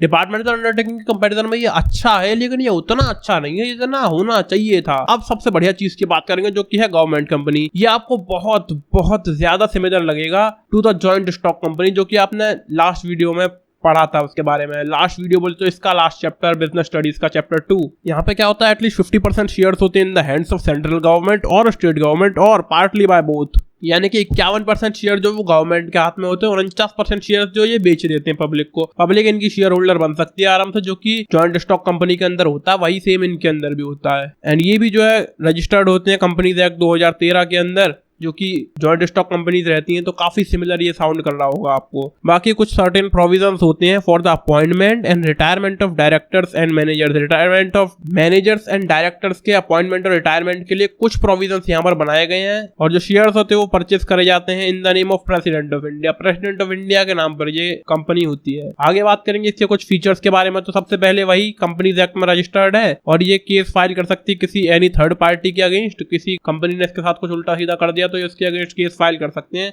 क्योंकि ये इंडिपेंडेंट है, गवर्नमेंट का पूरा पूरा कंट्रोल इनके ऊपर नहीं है। बाकी ये किसी भी कॉन्ट्रैक्ट में एंटर कर सकते हैं एंड एक्वायर कर सकते हैं property in its own name, यानी कि अपने नाम से प्रॉपर्टी खरीद सकते हैं, अपने हिसाब से पैसे मैनेज कर सकते हैं, अपने हिसाब से कंट्रोल कर सकते हैं। काफी बढ़िया चीज है। और management is regulated by the provisions of companies act. Companies act के रेगुलेशंस का भी फायदा ये ले पाते हैं। आगे चलेंगे और कुछ फीचर्स की बात करोगे तो जो एम्प्लॉइज है वो अपॉइंट करते हैं ये अपने हिसाब से, according to own rules and regulations. Government का लेना देना नहीं है ज्यादा, और ये एग्जेम्प्टेड होते हैं from the accounting and audit rules and procedures which government departments follow. Government के डिपार्टमेंट्स में जिस तरह से ऑडिटिंग एंड अकाउंटिंग होती है उस तरह से इनको नहीं करवानी पड़ती। इनकी जो अकाउंटिंग है वो बिजनेस की तरह ही होती है, जैसे बिजनेस में अकाउंटिंग होती है सेम उसी तरह इनकी होती है। ये गवर्नमेंट के डिपार्टमेंट नहीं है, अलग बिजनेस है, कंपनीज हैं, और ये पैसा लेकर आते हैं गवर्नमेंट की शेयर होल्डिंग से और अदर प्राइवेट शेयर होल्डिंग से। जो शेयर होल्डर्स हैं इनके, वहीं से इनके पास पैसा आता है। बाकी ये परमिटेड है to raise funds from the capital market. उसके बाद आगे चलेंगे, कुछ फायदों की बात करोगे तो can be established by fulfilling the requirements of Indian companies act, no separate act required. जैसा कि स्टैट्यूटरी कॉर्पोरेशन में मैंने आपको बताया था, एक स्पेशल एक्ट होता है पार्लियामेंट का जिसके हिसाब से उसको बनाया जाता है, लेकिन यहाँ पर कोई भी स्पेशल एक्ट नहीं है, कंपनीज एक्ट के हिसाब से ही चलता रहता है, जैसे कि जॉइंट स्टॉक कंपनीज चलती है। बाकी ये भी एक सेपरेट लीगल एंटिटी है, ऑटोनॉमस है, यानी कि खुद के पास पावर है डिसीजंस लेने की, एंड प्रोवाइड कर पाते हैं goods and services at reasonable prices, क्योंकि इनके ऊपर ज्यादा दिक्कतें नहीं है गवर्नमेंट के ऊपर से, गवर्नमेंट की साइड से जो है ज्यादा इनके ऊपर प्रेशर नहीं है, तो ये अपने हिसाब से चीजों को ज्यादा अच्छा मैनेज कर पाते हैं एंड कस्टमर्स को भी रीजनेबल प्राइसेस पर गुड्स एंड सर्विसेज प्रोवाइड कर पाते हैं। आगे चलोगे इसके कुछ ना कुछ नुकसान तो रहेंगे ही। तो वो कुछ कंपनीज होते हैं जिनके अंदर गवर्नमेंट जो है वो ओनली शेयर होल्डर होती है, तो वहां पर जो कंपनीज एक्ट के प्रोविजंस हैं उनका फायदा नहीं हो पाता, उसको उसकी कोई ज्यादा रेलेवेंस नहीं है। देखो कोई कंपनी कंप्लीटली गवर्नमेंट के अंडर में ही होती है, तो वो जॉइंट स्टॉक कंपनी की तरह रन नहीं कर पाती, वो गवर्नमेंट के हिसाब से कंट्रोल होता है उसका, क्योंकि जब पूरी शेयर होल्डिंग गवर्नमेंट के पास है तो डिसीजन भी तो वही लेगी ना। बाकी इट इवेट्स से कॉन्स्टिट्यूशनल रिस्पॉन्सिबिलिटी, बाकी ये इवेट करती है कॉन्स्टिट्यूशनल रिस्पॉन्सिबिलिटी को, जो कि कोई भी कंपनी गवर्नमेंट की तरफ से जो फाइनेंस है उसके पास होनी चाहिए। अगला पॉइंट आता है it is not answerable directly to the parliament, parliament इनसे डायरेक्टली सवाल नहीं कर सकता, या अपने हिसाब से चीजों को चलाते हैं तो कभी कभी गड़बड़ भी कर सकते हैं। अब देखो मैंने आपसे कहा ना, कुछ कंपनीज के अंदर जो है गवर्नमेंट के पास पूरी की पूरी शेयर होल्डिंग होती है, कुछ कंपनियां जिनका सोल शेयर होल्डर होती है गवर्नमेंट, वहां पर ये जो कंपनीज है जॉइंट स्टॉक कंपनी की तरह बिल्कुल भी नहीं लगती हैं, क्योंकि हर चीज गवर्नमेंट के हाथ में, पैसा गवर्नमेंट ने लगा के रखा, जो डिसीजन भी गवर्नमेंट लेगी, तो कहां से कंपनी लग रही है, ये गवर्नमेंट का डिपार्टमेंट जैसा ही साउंड कर रहा है। तो कुछ कुछ कंपनीज में ये भी होता है। आगे एक टॉपिक आता है जो कि है changing role of public sector. Public sector में कुछ कुछ चीजें चेंज हो रही है, जैसे कि डेवलपमेंट ऑफ इंफ्रास्ट्रक्चर जो है वो डेवलप होता जा रहा है, इनकी फैसिलिटीज जो है अच्छी होती जा रही है, रीजनल बैलेंस भी यहाँ पर बनता जा रहा है, अलग अलग रीजन में जो है कंपनियां सेटअप करी जाती है, तो वहां पर भी बैलेंस बन रहा है कि ऐसा नहीं है कि किसी एक जगह को खूब डेवलप करा जा रहा हो और दूसरी जगह को डेवलप ही ना करा जा रहा हो। तो हर सिटी, हर स्टेट, सब कुछ डेवलप हो रहा है गवर्नमेंट कंपनीज के चलते, ये पब्लिक सेक्टर की वजह से। बाकी इकोनॉमीज ऑफ स्केल, यानी कि जो हमारी ओवरऑल इकोनॉमी है वो स्केल अप करती जा रही है, क्योंकि ये जो कंपनीज है अलग अलग जगहों पर सेटअप करी जा रही हैं, देश के अलग अलग कोनों में इन फैक्ट्रीज वगैरह को सेटअप करा जा रहा है, लोगों को ज़्यादा एम्प्लॉयमेंट दिया जा रहा है, एंड काफ़ी अच्छी अच्छी चीज़ें इनके चलते हो रही हैं, काफी फायदा हो रहा है हमारी इकोनॉमी को। बाकी ये एक चेक रखती है over concentration of economic power. अब आपने कुछ बिजनेसमैन देखे होंगे जो कि ऐसे स्टार्टअप करते हैं जिनसे कि अमीर और अमीर होते जाते हैं और गरीब होते जाते हैं, यानी कि उनको कुछ स्किल्ड वर्कर्स चाहिए होते हैं अपनी कंपनी के अंदर काम करने के लिए, जिसकी वजह से जो स्किल्ड लोग हैं वो तो अमीर पे अमीर हुए जा रहे हैं, और जिनमें स्किल्स नहीं है वो डाउन चले जा रहे हैं। कुछ बिजनेसमैन जो है जो प्राइवेट सेक्टर में है वो ऐसे बिजनेस में पैसा लगाते ही नहीं है जहां पर छोटे मोटे लोग भी काम कर सके, जिनके पास स्किल्स कम है, नॉलेज कम है, वो भी उसके अंदर काम कर सके, कुछ पैसा कमा सके। ऐसे बिजनेसेस के अंदर पैसा ही नहीं लगाते हमारे प्राइवेट सेक्टर वाले लोग। तो पब्लिक सेक्टर ने जो है ये चीज को भी सॉल्व किया है कि हर आदमी काम कर सके, ज्यादा से ज्यादा लोगों को एम्प्लॉयमेंट मिल सके, क्योंकि एक प्राइवेट सेक्टर में जो एक किसी कंपनी का मालिक होता है ना, उसको सिर्फ ये चाहिए कि मेरा काम निकलना चाहिए, जो काम मैं करवाना चाहता हूँ वो कोई आदमी कर दे, अगर वो मेरे लिए कर रहा है तो ठीक है, वरना तुम नहीं कर पाओगे तो रहने दो। यानी कि इससे जो कॉन्सेंट्रेशन होता जाता है, एक तरफ कोई चलती जाती पूरी इकोनॉमी कि ये आदमी तो अमीर हो रहा है, इसके अंदर कंपनी में जो लोग काम कर रहे हैं वो भी अमीर हुए जा रहे हैं और बाकी लोग बेरोजगार रह रहे हैं। तो गवर्नमेंट क्या करती है कि बहुत सारी अलग अलग बिजनेसेस के अंदर पैसा लगाती है, पब्लिक सेक्टर से काफ़ी ज़्यादा फायदा हो रहा है, जिससे हर किसी को एम्प्लॉयमेंट मिल पाता है, इनकम इनइक्वालिटी जो है वो कम हो जाती है। बाकी यहाँ पर इम्पोर्ट सब्सिट्यूशन भी होता है, यानी कि जो है प्राइवेट सेक्टर में जो कंपनीज है वो इम्पोर्ट करते चले जाते हैं, हमारे देश की इकोनॉमी को गिराते जा रहे हैं, खुद तो खूब पैसा कमा रहे हैं, लेकिन देश की इकोनॉमी जो है कुछ खास ग्रो नहीं कर पा रही, क्योंकि एक्सपोर्ट जो है वो कम हो जाता है हमारी कंट्री का। तो पब्लिक सेक्टर क्या करता है, एक्सपोर्ट को बढ़ाने की कोशिश करता है हमारी कंट्री के, जिस कंट्री का एक्सपोर्ट जितना ज्यादा होता है उतनी ही ज्यादा उसकी वैल्यू होती है। बाकी गवर्नमेंट की कुछ policies towards public sector since 1991। सबसे पहला पॉइंट है reduction of number of industries reserved for the public sector from 17 to 8 and then 3। देखो पहले क्या था, 17 इंडस्ट्रीज जो है वो रिजर्व्ड थी पब्लिक सेक्टर के लिए कि यहाँ पर सिर्फ पब्लिक सेक्टर ही काम करेगा, प्राइवेट लोग इसमें टांग नहीं अड़ा सकते। 17 ऐसी इंडस्ट्री थी जिनके अंदर सिर्फ गवर्नमेंट की ही कंपनियां चलती थी, प्राइवेट कंपनीज नहीं हुआ करती थी। तो बाद में क्या करा इन्होंने, गवर्नमेंट की पॉलिसीज ने 17 से 8 कर दिया उनको कि अब सिर्फ 8 हमारे पास चीज़ें रिजर्व्ड हैं, 8 इंडस्ट्रीज रिजर्व्ड हैं जिनके अंदर हम ही बिजनेस कर सकते हैं, प्राइवेट लोग नहीं कर सकते। इससे क्या फायदा हुआ कि 9 इंडस्ट्री बच गई जिसमें जो प्राइवेट सेक्टर भी कंट्रीब्यूशन अपना कर सकता है एंड उस चीज को और ज्यादा ग्रो कर सकता है। हमारी इकोनॉमी जो है और ज्यादा ग्रो कर जाएगी जब ज्यादा बिजनेसेस उस इंडस्ट्री के अंदर होंगे।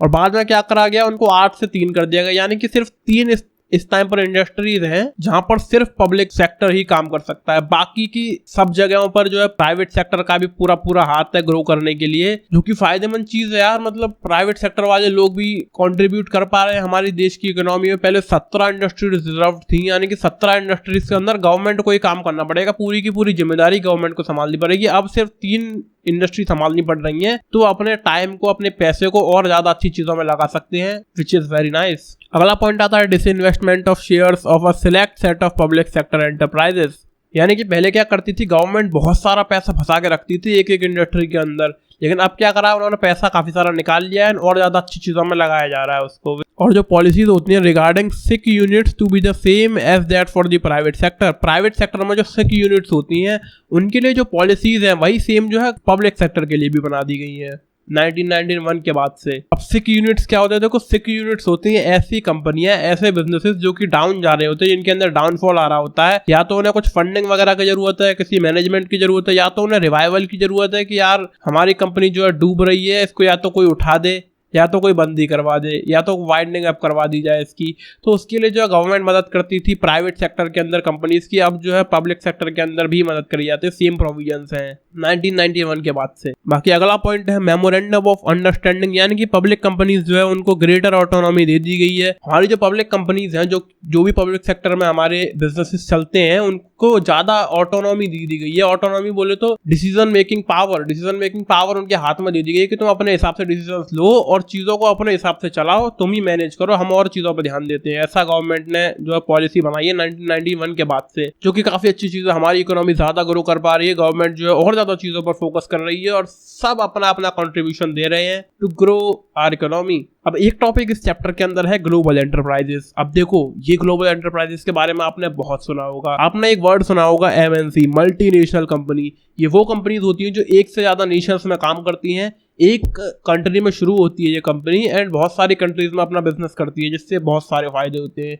वो क्या होते हैं डिटेल में जान लेते हैं। ये देखो जाइगेंटिक एंटरप्राइजेस होते हैं, बहुत बड़ी बड़ी कंपनियां and huge level of operations इनके होते हैं। Massive control on the world economy because of their capital resources and latest technology and goodwill. अब देखो इनके पास पैसा खूब सारा है, इनका नाम खूब है, ये बहुत बड़ी बड़ी कंपनियां हैं, तो वर्ल्ड इकोनॉमी के ऊपर इनका बहुत बड़ा हाथ होता है ग्रो करने के लिए। इसके कुछ फीचर्स के बारे में बात करेंगे। इनके पास जो ह्यूज कैपिटल रिसोर्सेज होते हैं, फॉरेन कोलैबोरेशन होता है, एडवांस टेक्नोलॉजी होती है, product innovation, marketing strategies, expansion of market territory and centralised control. ये होते हैं GE, बोले तो ग्लोबल एंटरप्राइजेस। आगे चलोगे, अगला पॉइंट आता है जॉइंट वेंचर। अब जॉइंट वेंचर से आप समझ गए होंगे कि दो कंपनियां मिलके कुछ तो कुछ करती होंगी, उससे कहते होंगे जॉइंट वेंचर। देखो जॉइंट वेंचर के ग्रेटेस्ट एग्जांपल्स इंडिया में है मारुति सुजुकी एंड VI। अब देखो मारुति इंडिया की कंपनी है जो कि कार बनाती थी इंडिया के अंदर, एंड फिर उन्होंने एक जापानीज कंपनी सुजुकी के साथ टाई अप कर लिया, एक जॉइंट वेंचर बना लिया, जिससे कि उनका बिजनेस काफी बढ़ पाया। जापानीज टेक्नोलॉजी वो इंडिया में यूज करने लगे एंड जापान में कुछ कुछ इंडियन टेक्नोलॉजी करी जाने लगी, जिससे काफी बढ़िया मामला हो गया। मतलब उनकी कार्स भी अच्छी होगी और इनकी कार्स भी अच्छी होगी, सुजुकी वालों की भी और मारुति वालों की भी। बाकी VI अगला एग्जाम्पल है हमारे पास, वोडाफोन, आइडिया। इन दो कंपनीज ने मिलकर अपने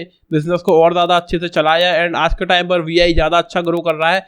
आइडिया जितना चलता था और वोडाफोन जितना चलता था, उन दोनों को मिलाकर उससे ज्यादा VI चल रहा है। ये जो जॉइंट वेंचर इन दोनों ने मिलकर बनाया है, ये ज्यादा अच्छा ग्रो कर पा रहा है, ज्यादा पैसा कमा पा रहा है, इकोनॉमी में ज्यादा सपोर्ट कर पा रहा है। जॉइंट वेंचर भी जो है दो तरह के होते हैं, इक्विटी बेस्ड और कॉन्ट्रैक्चुअल। इक्विटी बेस्ड में देखो तीन चीज आते हैं, कंपनी, लिमिटेड लायबिलिटी पार्टनरशिप और पार्टनरशिप। कॉन्ट्रैक्चुअल में आता है कोऑपरेशन, एग्रीमेंट और स्ट्रेटेजिक अलायंस।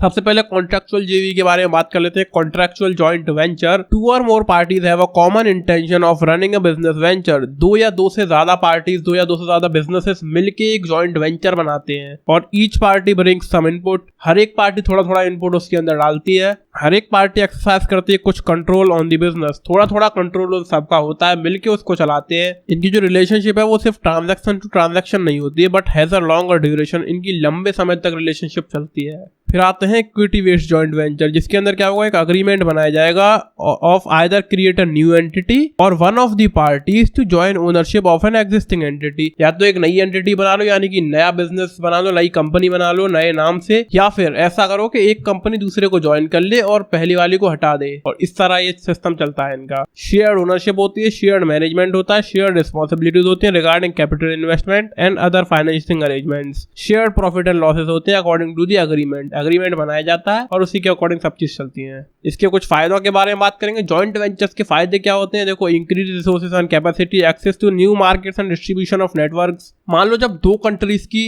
कंपनियां आपस में टाई अप करेंगी, एक जॉइंट वेंचर बनाएंगी, तो उससे क्या फायदा होगा। मान लो जापान और इंडिया की दो कंपनीज ने जब टाई अप करा, तो जो इंडिया की कंपनी थी उसको जापान का मार्केट मिल गया और जो जापान की कंपनी थी उसको इंडिया का भी मार्केट मिल गया, दोनों का फायदा है। बाकी एक्सेस टू टेक्नोलॉजी होता है, हमारी इंडियन कंपनी को जापानीज टेक्नोलॉजी का एक्सेस मिल गया which is my god very nice. Innovation होता है, लो कॉस्ट ऑफ प्रोडक्शन होता है। तो आप कहोगे ये कैसे होता है? मान लो अमेरिका की कोई कंपनी है और वो इंडिया में आती है, एक जॉइंट वेंचर बनाती है और इंडिया में प्रोडक्शन करती है, तो low cost of production obviously आएगा। मान लो कोई ऐसा काम है जिसमें लोगों की जरूरत ज्यादा होती है और इंडिया में लोगों की कोई कमी है ही नहीं, लेबर की कोई कमी है ही नहीं इंडिया के अंदर, तो काफी सस्ती लेबर होती है। तो वो जो अमेरिकन कंपनी जिसने इंडियन कंपनी के साथ टाई अप करा है, एक जॉइंट वेंचर बनाया है, उनको काफी लो कॉस्ट ऑफ प्रोडक्शन आएगा, क्योंकि अमेरिका में बहुत महंगी होती है लेबर इंडिया के कंपैरिजन में। बाकी एक एस्टेब्लिश ब्रांड नेम होता है, जैसे कि मैंने आपके कहा सुजुकी और मारुति का एग्जांपल मैंने आपको दिया था। सुजुकी जापान में एक बहुत एस्टेब्लिश ब्रांड था, जो कि जब इंडिया में आया मारुति के साथ मिला